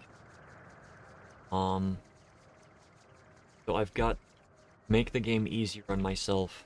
There's an option in the menu where when you use an action, you turn towards your target.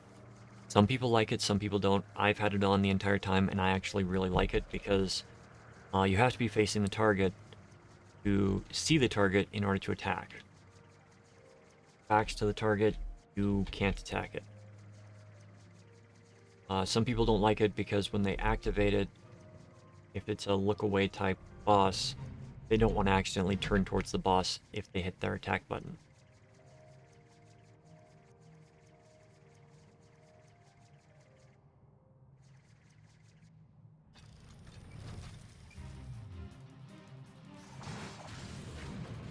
So one of the techniques that I use for tanking, using that is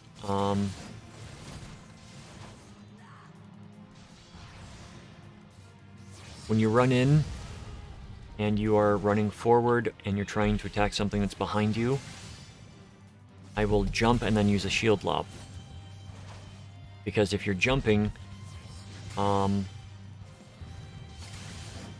I will jump and adjust the mouse while I'm mid-jump with the shield lob. It will keep me facing the direction that I'm facing by doing the movement, and by doing the jump, I do not stop my forward momentum. And if anybody's been wondering why I jump during pulls, it's so I don't lose my forward momentum while pulling and shield lobbing at different things. I'm gonna get hit. Or I'll dodge it. Dodge works too. Knew it. As soon as I decided to start fighting something, we'd get pulled in. We're gonna let it count down a little bit. We're not gonna kill this guy before it, but...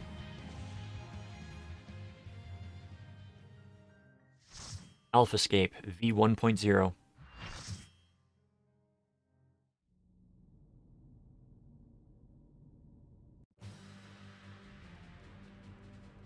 Chaos.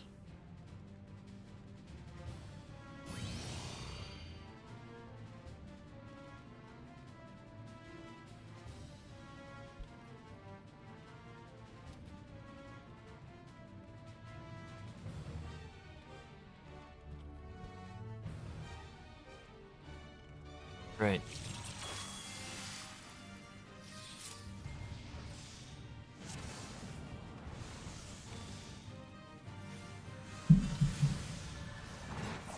And of course, non-tanks pull. Don't pull unless you're the tank.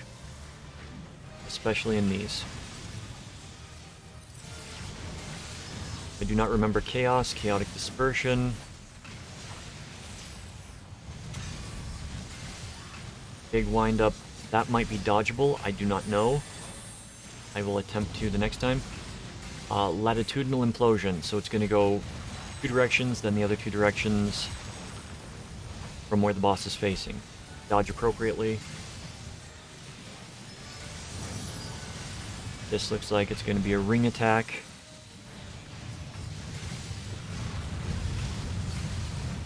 Oh, not just a ring attack, it's a persistent ring around the boss. And then you've got fire attacks that go out on various people. Try to get that heal out before they die. Got it. Got a stack.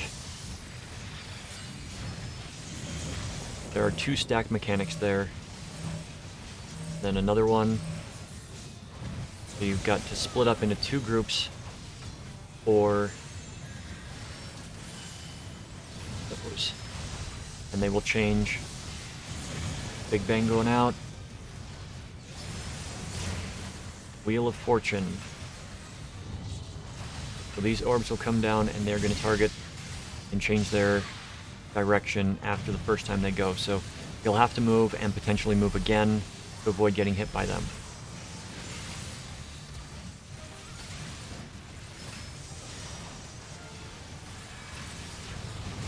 Cyclone. Do not be standing in the middle.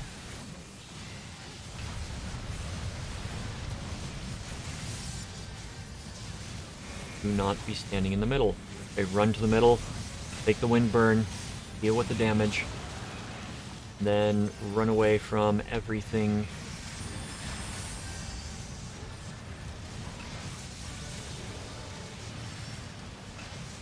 I'm going to try to turn the boss so that people can get behind it.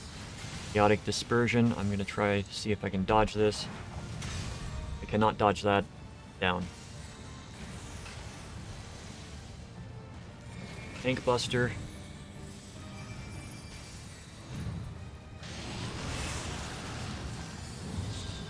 So you don't have to run into the middle, you just have to run to the corner location.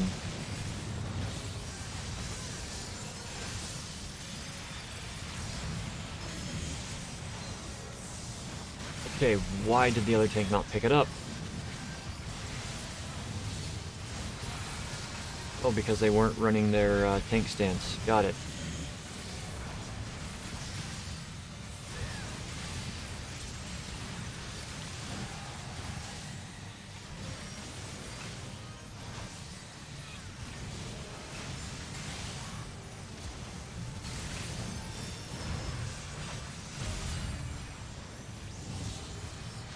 Bowels of Agony.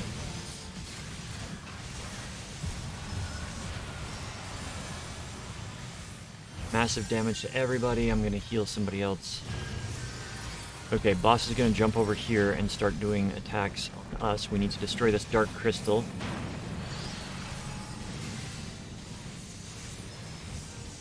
Come on! If you get that, you want to stack on each other so that the rings stack.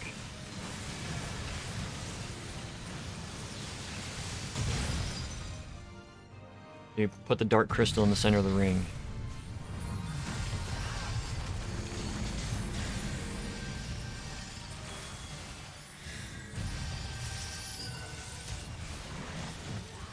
Right, so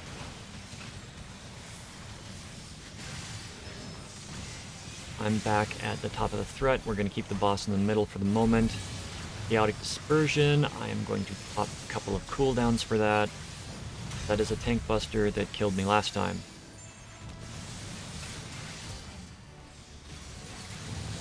Damning Edict is going to be half the arena.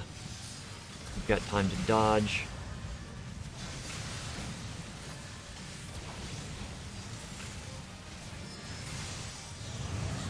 Okay. He creates an alley. Much like the previous one, the alley persists. Got this. Oh.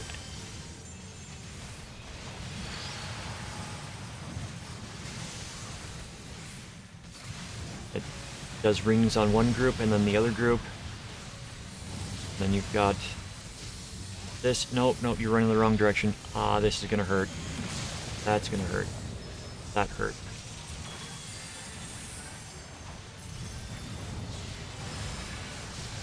Alright. If I recall correctly, we've got that explosion, and then we've got a point blank around the boss. No, we've got the orb that's going to target somebody.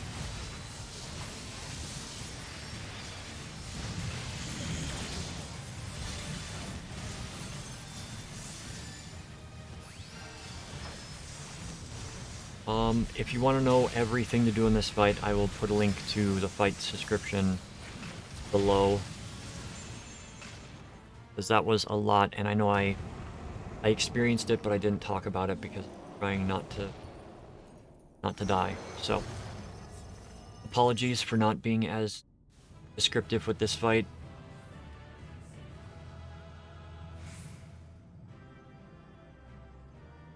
Awesome. Alright, so that is AlphaScape 1.0 taken care of. There are two fights in this that I know have high possibility of wiping on. Though I expected to wipe in that fight with everything that happened.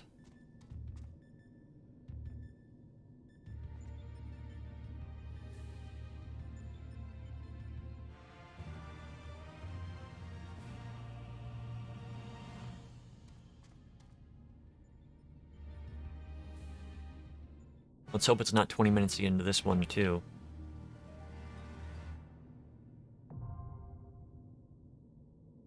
Finder has been updated. Selection, AlphaScape V2. 7 minutes, it says.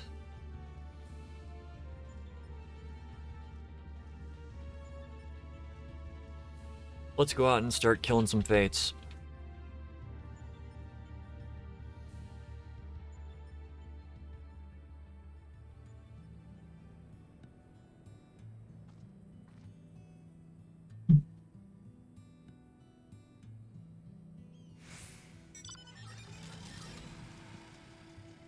Tail Hunt.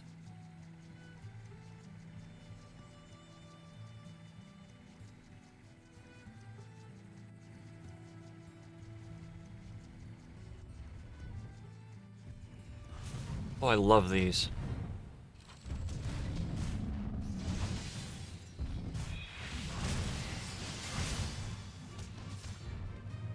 How much heal do? My heal do? Not much. They have a lot of hit points.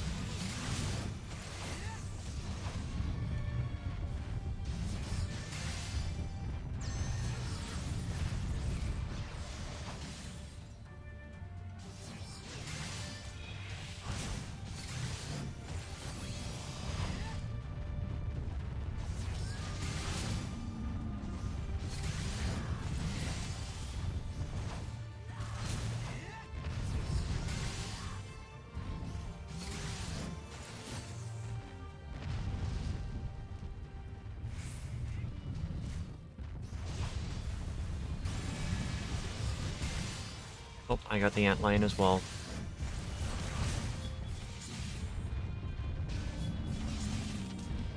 Now, used to have antlions that would take shelter in front of my house when I was younger. So, where I lived growing up, there was rain. And antlions don't like rain. At least the larvas like this that are under the water, or under the soil. So we had this overhang on our house that they would start digging their homes right next to it.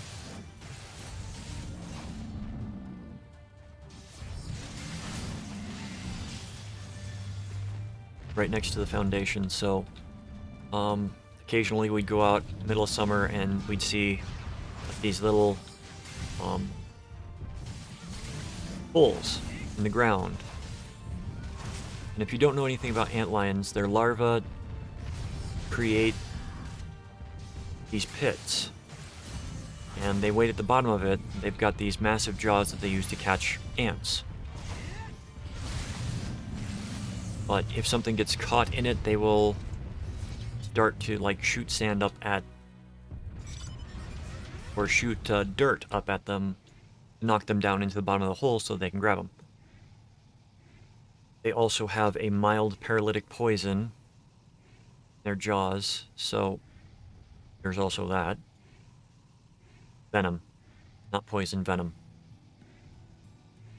I would go out to the perpetual ant hill that was behind our house and, you know, get a few red ants and just toss it into the pit, and occasionally the ant would make it out, occasionally the thing would get it, but it was just kind of like keeping pets that aren't normal pets.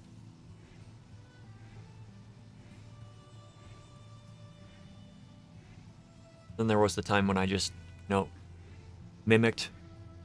I would use like a reed or something and mimic an ant falling into it, and they would attack.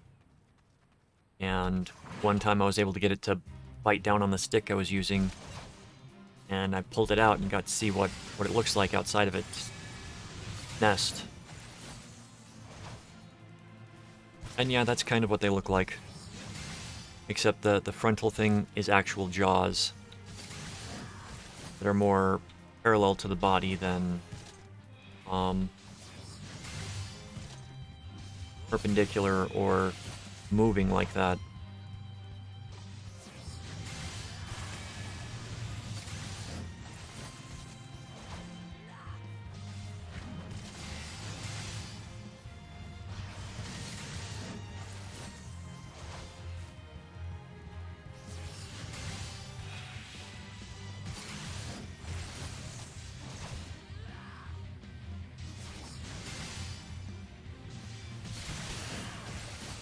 Oh, and there comes the third.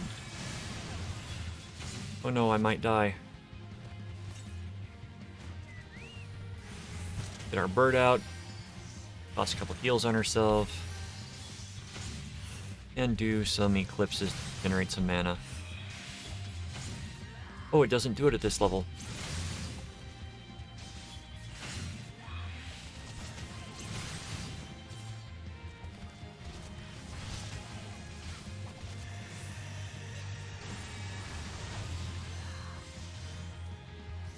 When does that happen?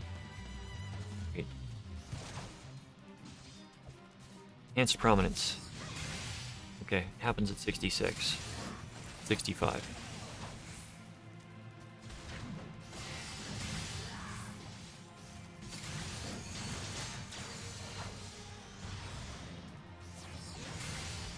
So we're just waiting on the duty finder. Last one took 20 minutes. This one hopefully won't take that long.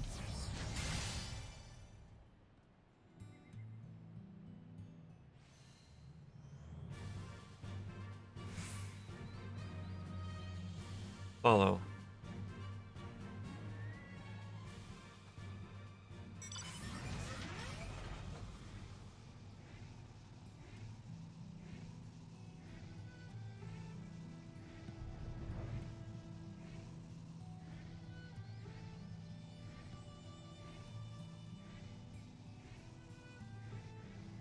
Oh, somebody's going up.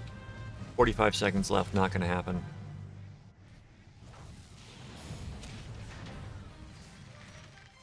Tornado.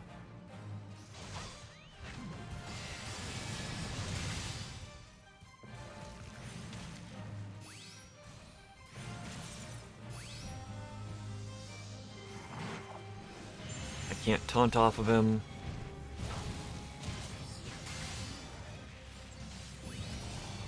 I'm trying. There we go. Trying to be helpful. Save his butt.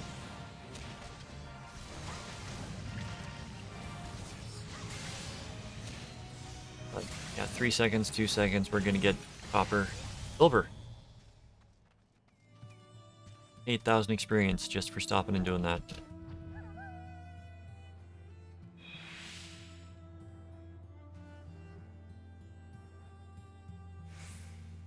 So fates are a good source of experience while leveling up.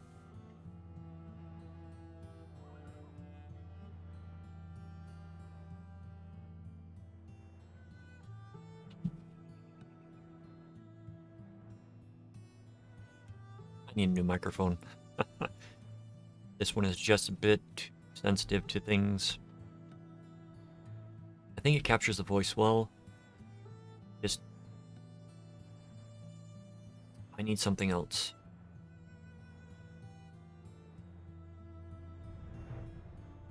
Need to do some shopping. Find out what's going on.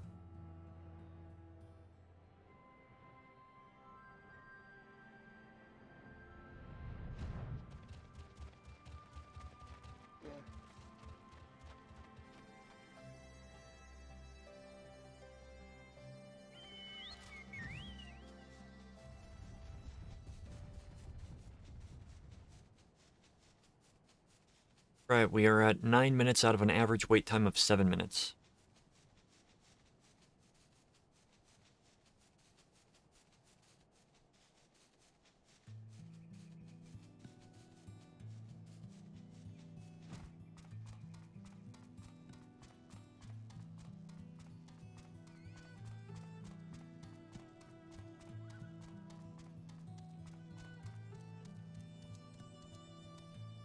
It's interesting to me that they can do setups like this for minor aspects, but for the major aspects, they can't. Because these people down here, they're interacting with characters.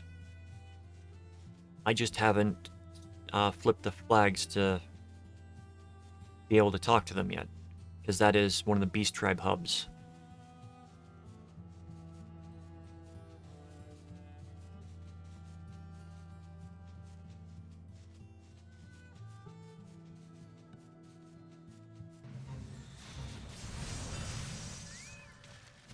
Looks like people are doing some fates down here.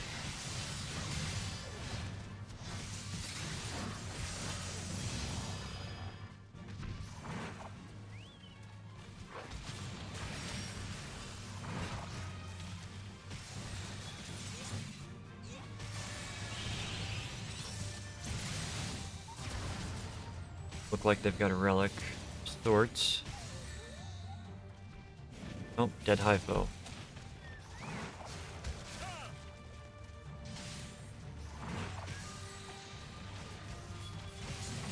Oh crap, I forgot to turn in those, note to self. File report after this.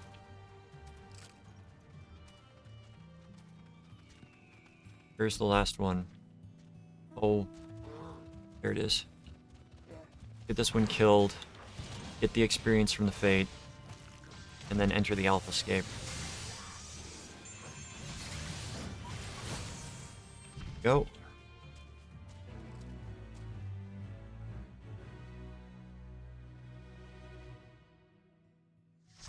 Alpha escape V 2.0.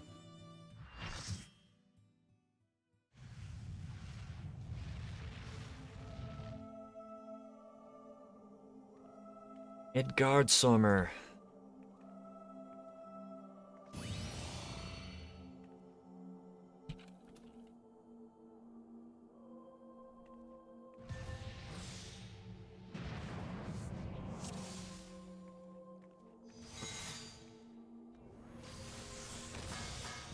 This time, run forward, I'm going to grab him, I'm going to turn him around. I do not even recall this fight in the slightest. The boss goes to the middle, generating ambient ether. People are running to the corners, so I'm going to run to the corners.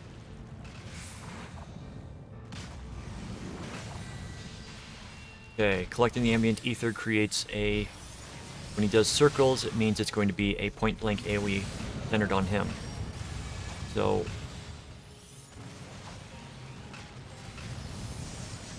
Two...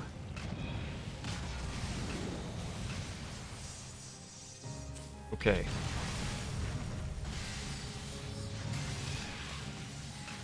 Got damage dealt down, so I am...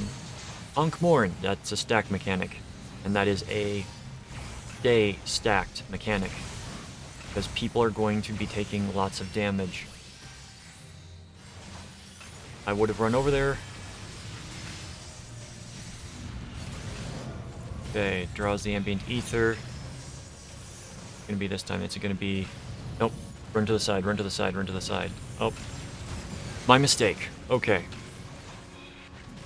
So usually it goes by a different pattern. So this is ring and point blank.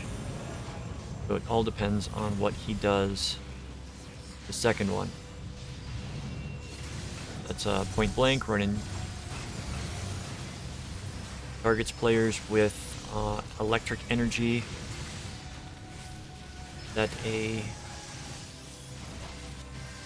No, it's not a multiple. Okay.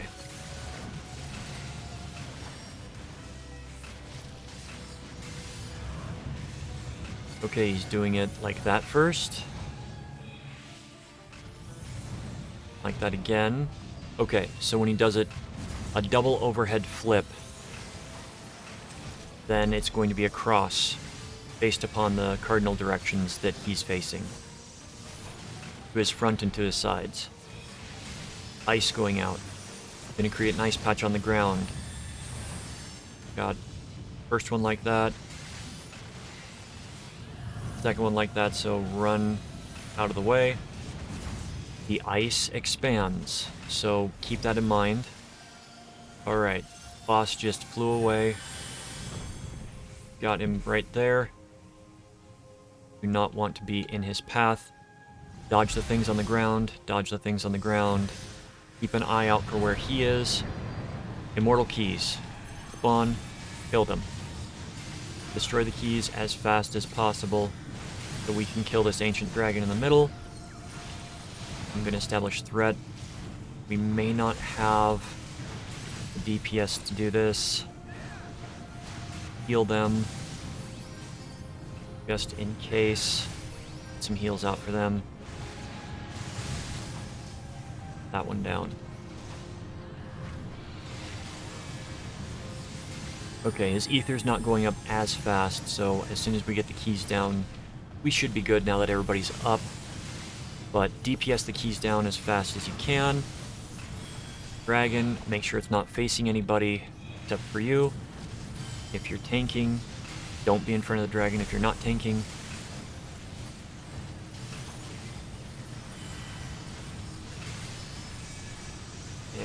We got that down. Come here. I'm gonna pop Divine Veil. And I'm gonna do Passage of Arms.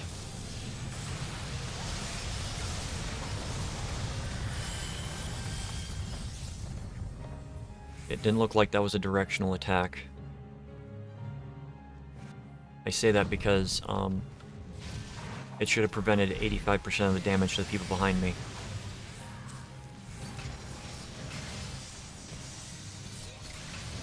Tail End.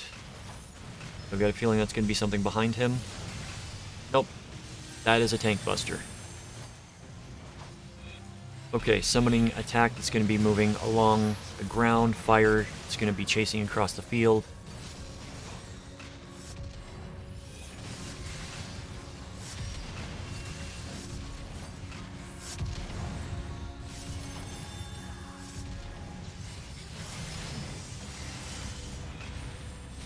Pay attention to where the fire is coming from.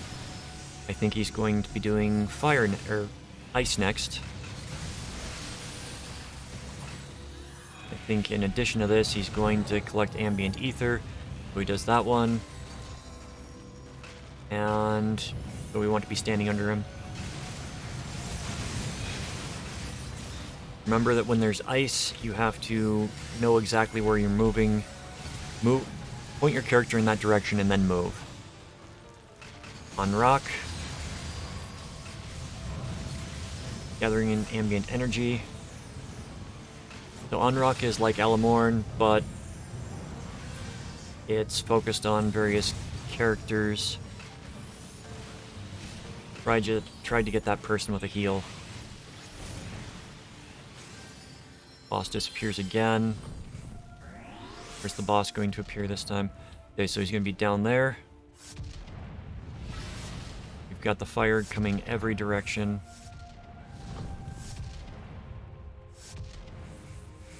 Boss is jumping around and shooting fire.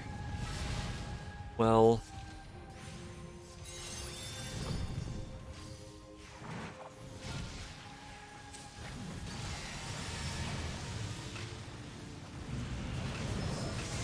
he does the ring. What are you gonna do next? Does another ring. Get away from the boss. Point blank AoE. That was not as painful as it could have been. That was actually a fun fight.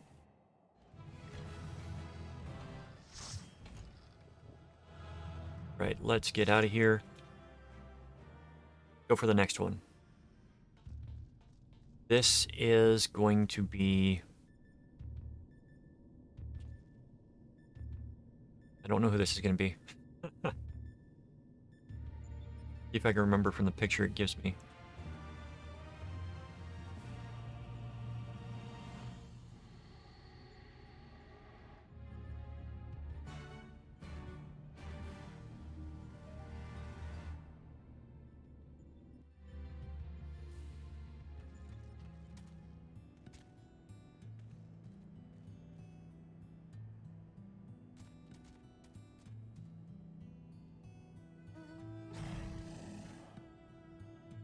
Nope. Picture doesn't give me anything to work with.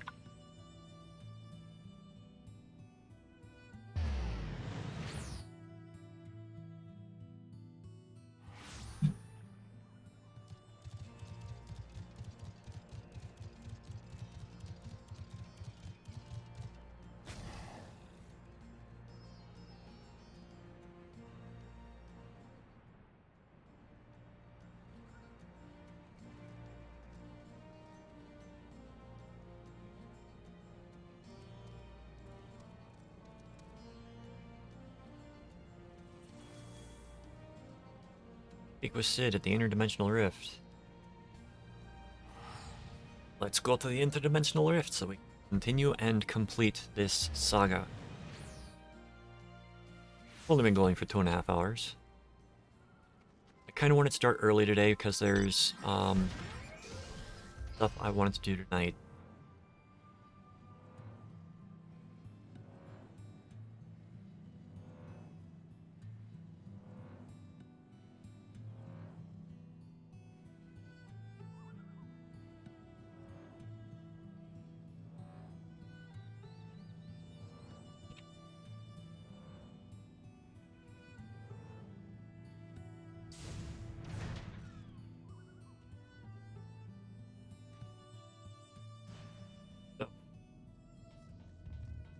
Gotta support the friends, you know? Special stream that we're gonna be raiding after we finish here.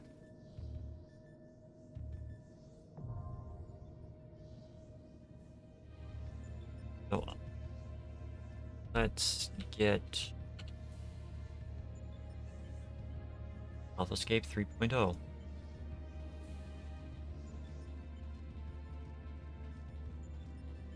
At least the naming convention for this was easier.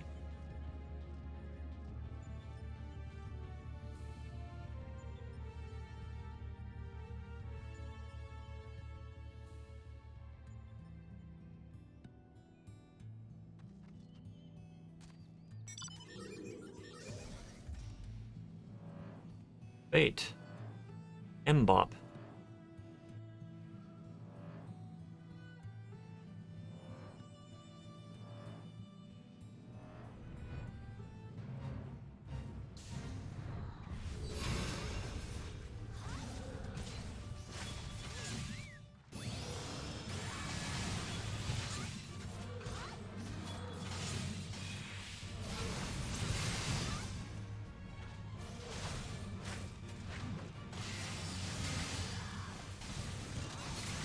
Getting there.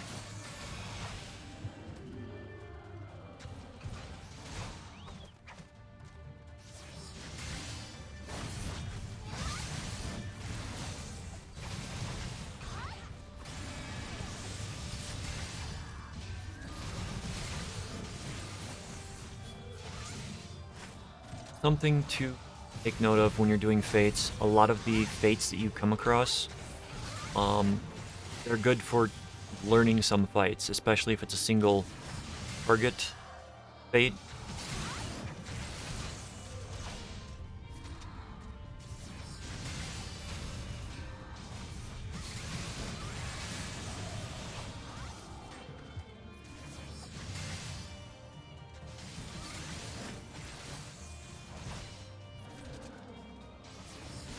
Also, apologies for not streaming yesterday. I wanted to, my voice was not as recovered as I'd hoped it would be. Still hurt a bit, and I'd rather not strain my voice since I do kind of require it these days for, doing this. I'm getting better at, the endurance of my voice is getting better.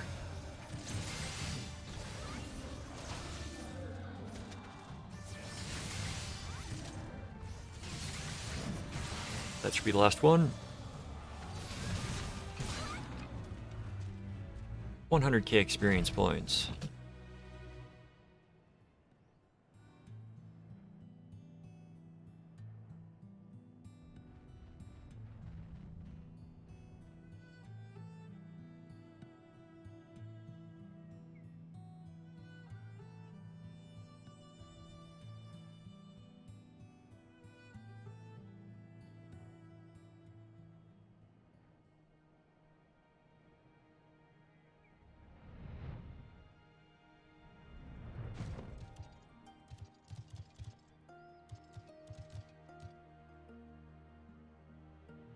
That has to be incredible.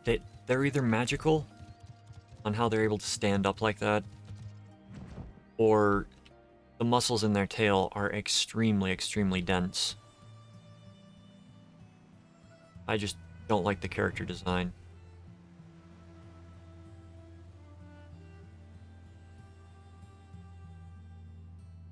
That makes no sense. Hey. I wasn't even looking for this one.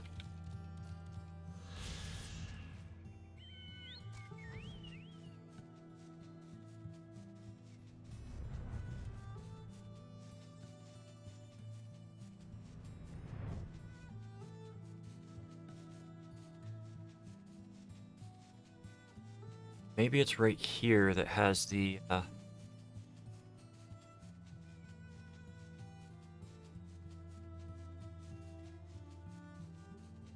this I'm looking for.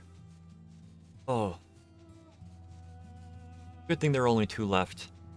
I may push the other stuff to I am going to push the other stuff to next week because my brain is starting to not work. That's the one we're looking for.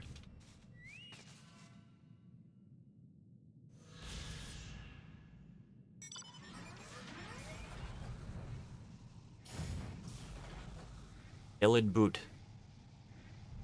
Yeah, we came in here. Have one of the monks. Hole in the ceiling.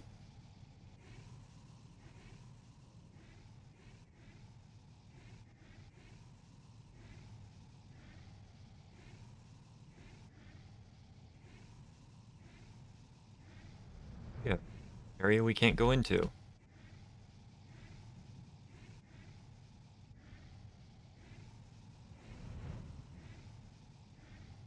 I'd really love to see what this entire, like, expanded world would look like as an open world. Where you can go anywhere.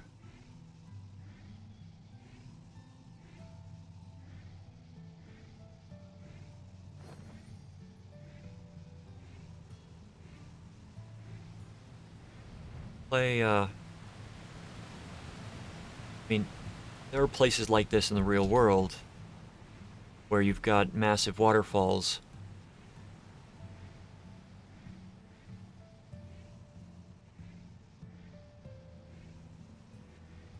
Just that I was saying. Can't get down there. As an open world, it would be really cool. Just to see everything rendered out. I mean, take these designs, expand on them. Make, like, the waters down there swimmable. It's deep enough, let them dive.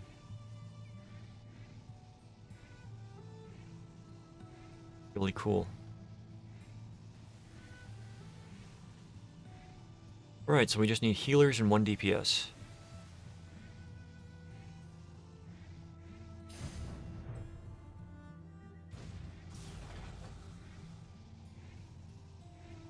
What is in this cave?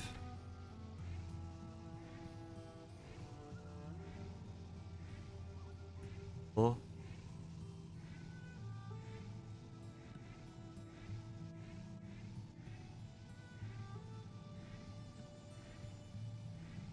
This would be a cool game to walk around in with VR. So if the designers were the same, you still wouldn't be able to look up.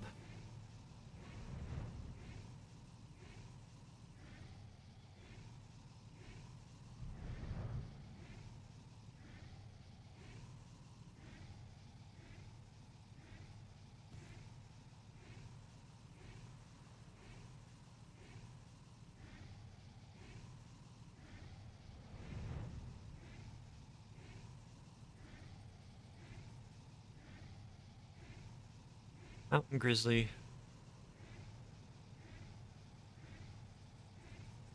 Or as others might call it, a mountain grizzly.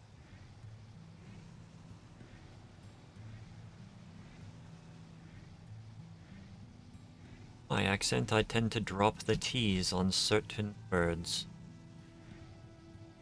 Mountain. Mountain.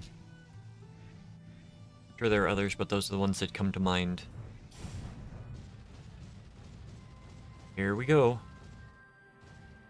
I like that name. Serious Leaks. Alright. Okay. Ready, guys. Click accept, please. Please, friend. Please, friend.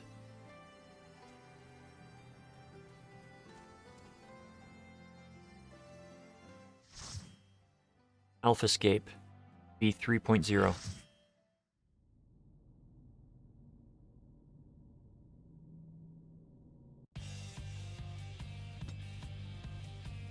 Okay. This is the one fight that people hate.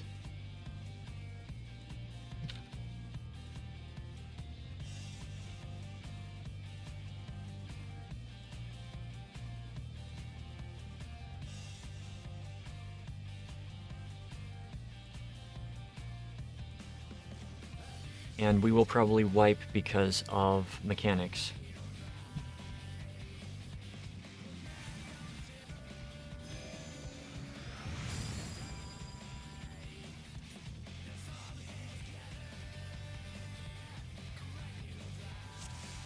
Alright, we've got Omega Jammer.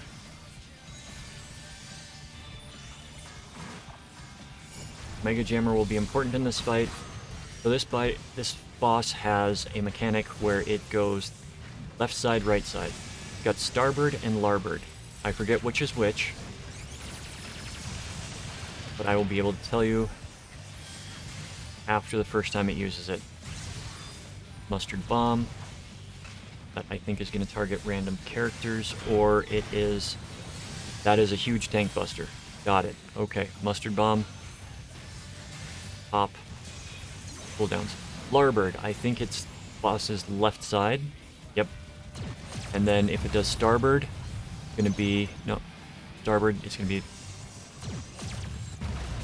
It spins around and does one. And then if it does the same one, then you've got to move sides. If it does the opposite one, then you've got to... Crap. You got to pay attention. Mustard Bomb again. Up cooldowns. Go. So larboard is its left-hand side. Starboard is its right-hand side. Rocket Punch. You've got to destroy one of these.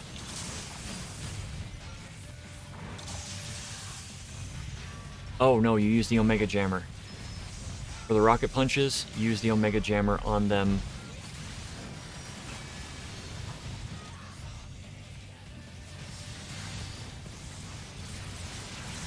Peripheral Synthesis. Okay, we got the rockets in the back this time. Omega Jammer on the rockets. This is one of the fights that you want to try to keep the boss as centered and as motionless as possible because of the starboard larboard thing.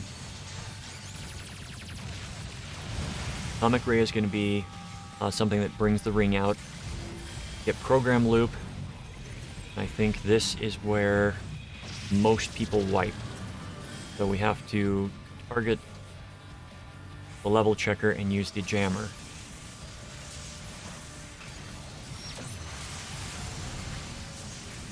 Right. You get this, you gotta stand in one of the rings. You don't, you take damage and you get damage down. If you don't kill this thing fast enough, it's a wipe.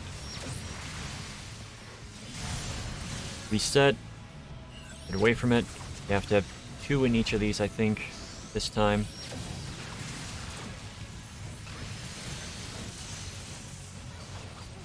Right. We're probably good for this one, because it's Force Quit.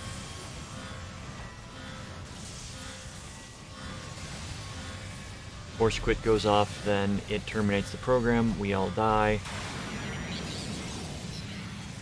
Right, boss is gonna drop back down into the fight. Think?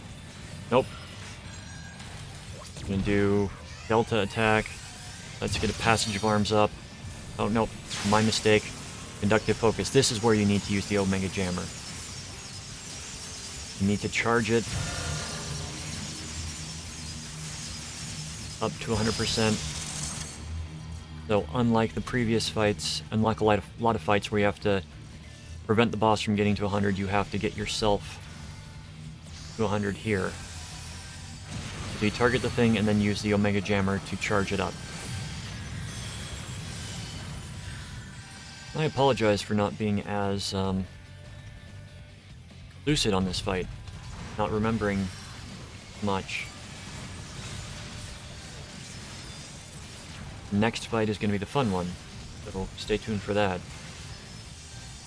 Peripheral Synthesis, that's going to be more of the fists. Right? No?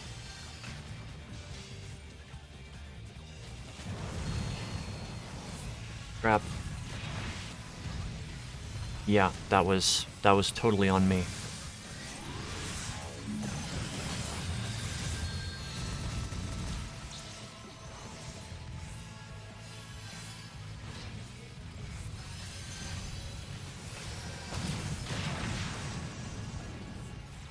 Okay. Stack for this. I do not have any of my special defensive skills. Okay. Mustard bomb. Gonna be on that person.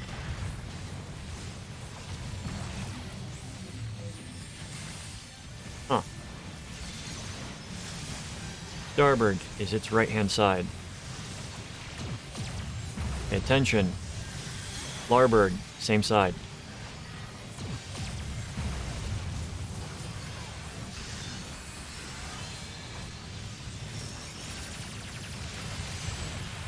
The starboard larboard is just extremely it's what people screw up the most, and it's not really as difficult as potentially seen.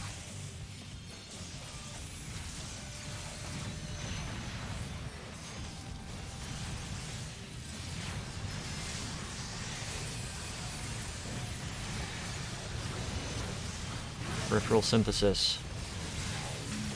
And if you've made it this far, please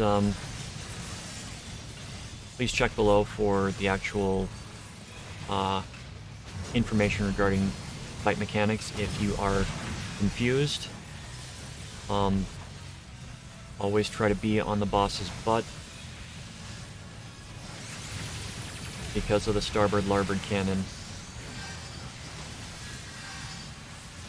If you can master the starboard and larboard, then you are going to be good. Moving away from me, good.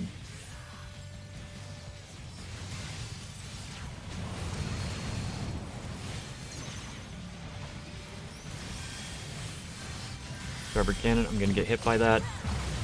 And I'm going to starboard wave again, so stay same side. That got most people. And this is where you would want to use the healer level 3 limit break. That was very good timing.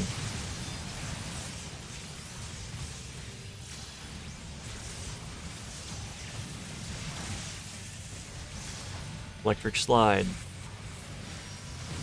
Stack mechanic. Starboard cannon, it's its right side. Crap. I'm standing on its right side. Okay. Starboard cannon, it's going to be its right side.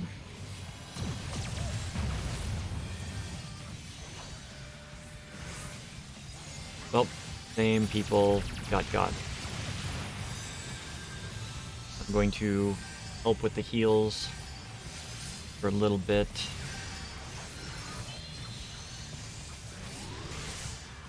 That one threw me off because he turned around. And we are going to take over tanking.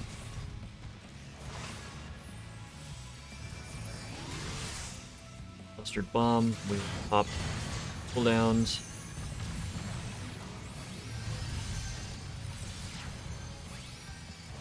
Atomic ray, that's going to be raid-wide damage.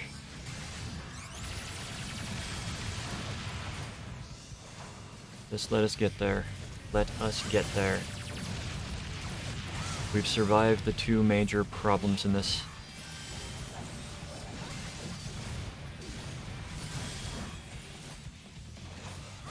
Have to keep it up. Don't get sloppy. You know, you didn't need to come up and retake threat. In fact, you actually made it worse.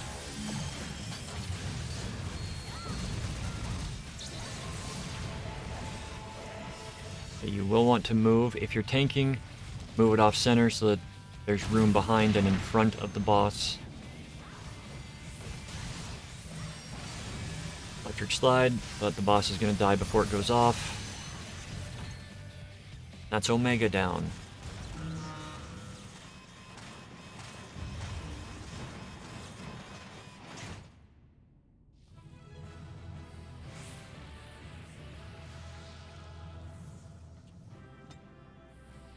The scholar that was doing the best healing there.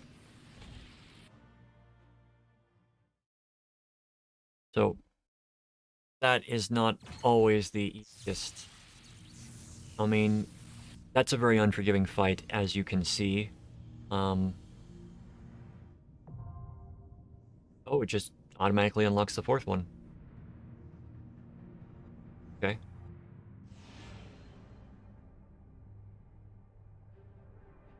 Selection. Down we're going to do 4.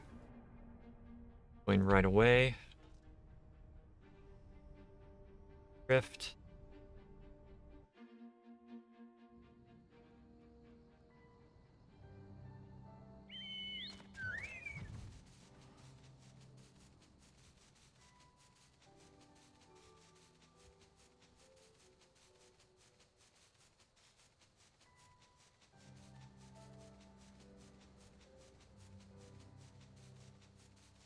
So this next one is the one that, I'll be honest, I screw up a lot in.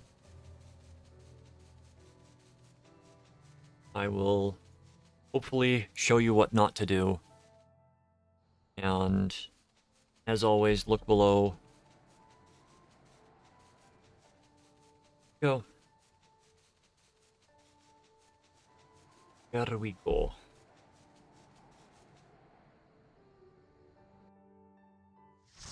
AlphaScape V4.0.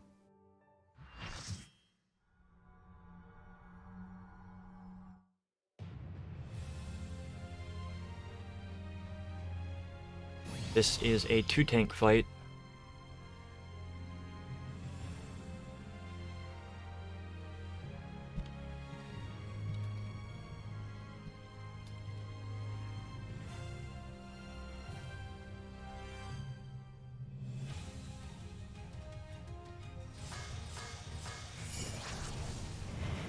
Alright, we've got Omega M and we've got Omega F.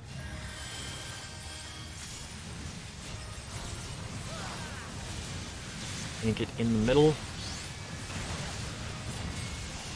I'm letting the other tank do main tank job because I don't remember a lot of this. Full array I think is the tank buster. So use cooldowns for that. Targeted AoE and then immediately a stack mechanic. And a point blank AoE from the boss.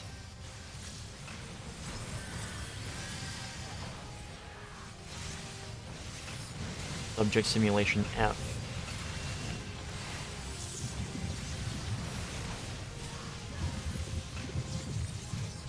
Keep battering it, it turns into Omega F.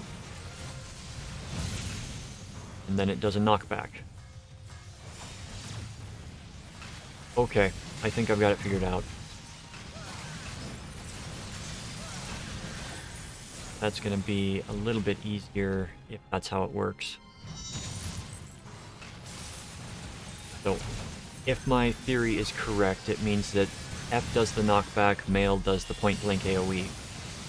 So when you have to choose which side to run to,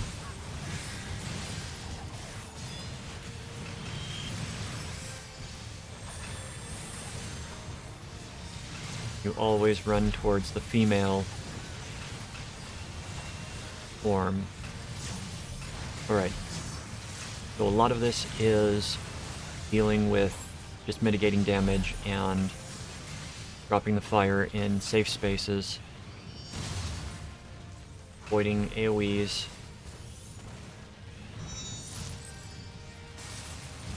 beating down the boss.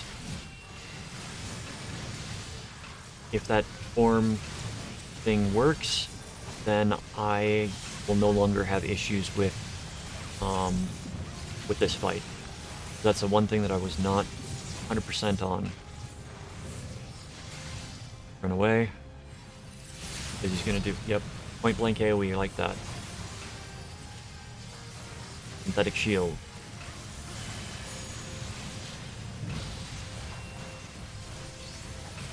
Program Alpha.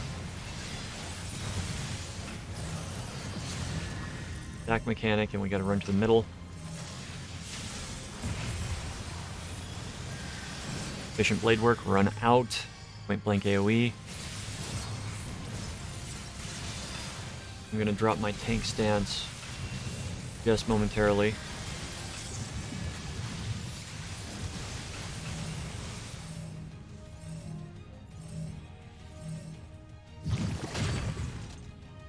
Okay. Someone was not doing what they were supposed to do there.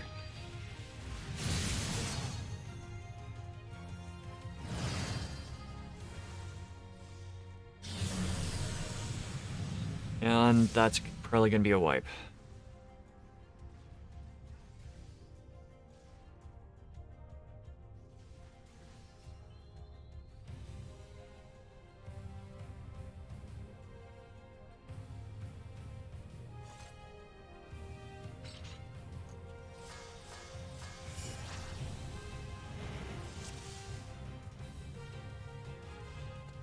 Right.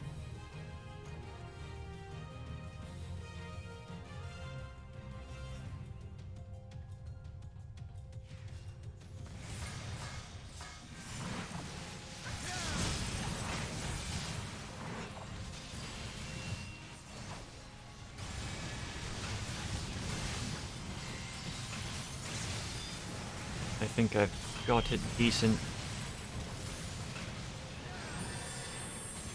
at this point.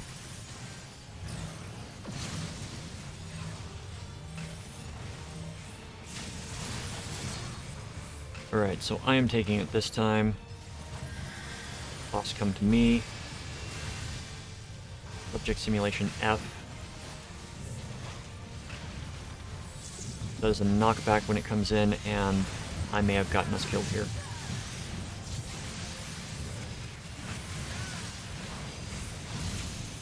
Nope. However, I should set up so that they have a less distance to move if they get knocked back.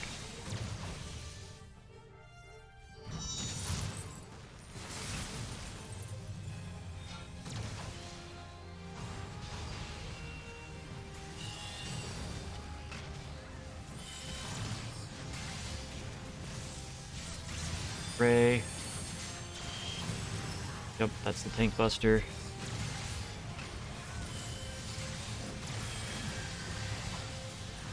Synthetic blades.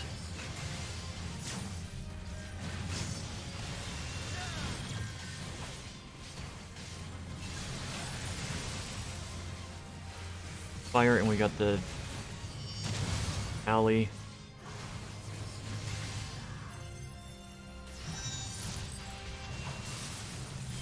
And yeah. Alright, I'm sorry, I'm not describing the fight currently.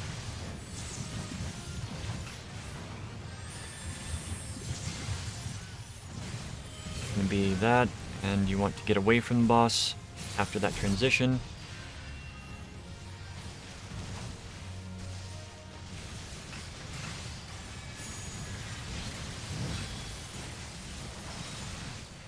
Program Alpha coming out. Got that, we got the stack.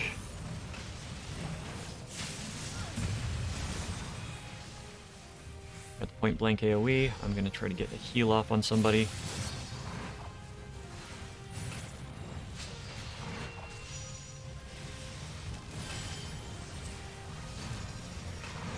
Laser shower, that's gonna be a tank buster. Or not. No, that wasn't the tank buster. Subject simulation F. We push it before we get the knockback.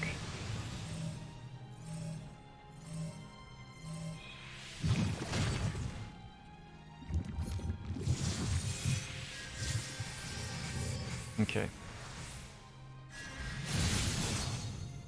And that's what you do. Okay. So, this section, you want to beat down the shield as fast as you can. what happened last time is somebody got marked with a pink, and they were following and trying to stack when they should have been running away. Okay, we got laser shower, so we've got to keep her down before she gets finished with the laser shower. This is kind of a DPS race. Alright.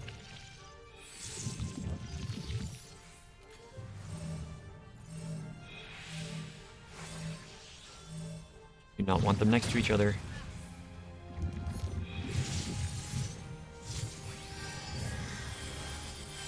Want to get everybody healed up because they're going to take damage.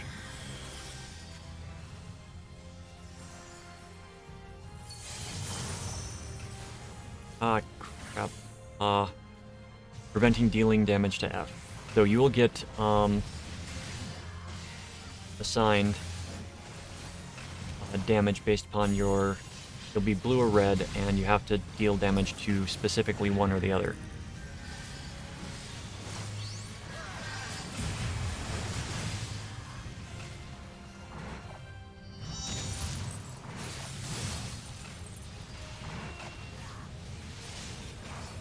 Don't want to tank them next to each other. Solar Ray is coming out. Come on.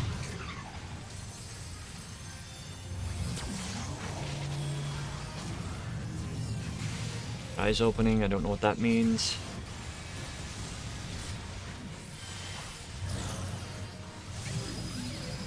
Plasma memory.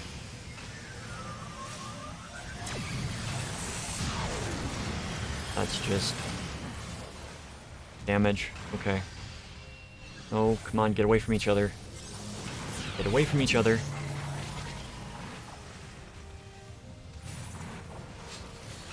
So if they are too close to each other, they will do resonance. Are they still too close to each other? Crap.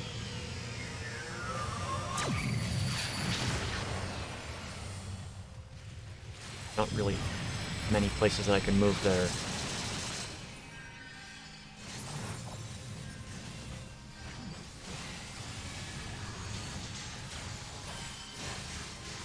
I'm gonna get hit by that. Laser shower again, that's gonna be a lot of damage that I'm going to avoid. Once one of them is down, all damage can be focused on the other one. Move accordingly.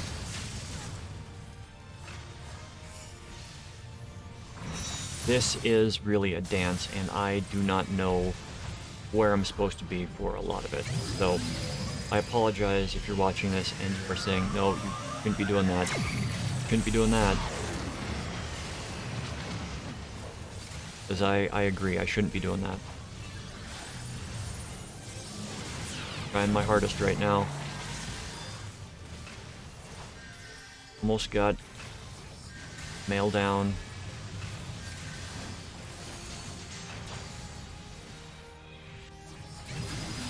Aggression. Okay, I'm in the good position for this one.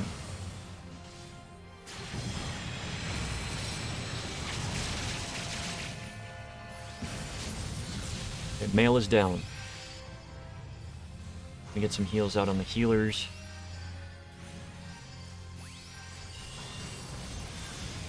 Come in and start beating up. One wipe through all of it. If you're wondering what to do in the first half of the fight, please watch the entire video. Look underneath, find any information there as well.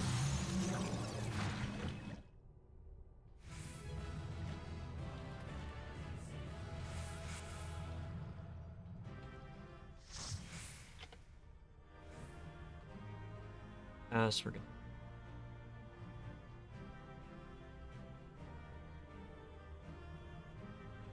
toss that out. And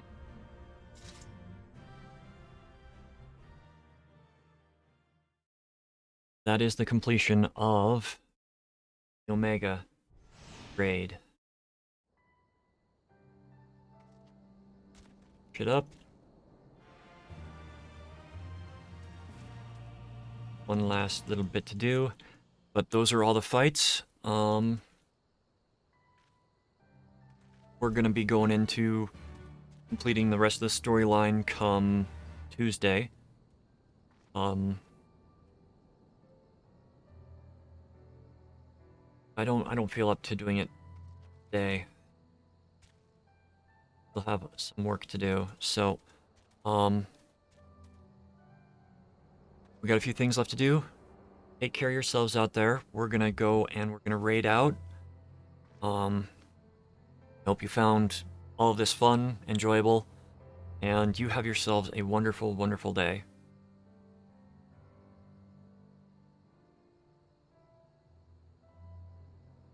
Raid going. It's just me tonight. That's okay. Watching this on YouTube, thank you. Take care of yourselves out there, and we will see you on Tuesday.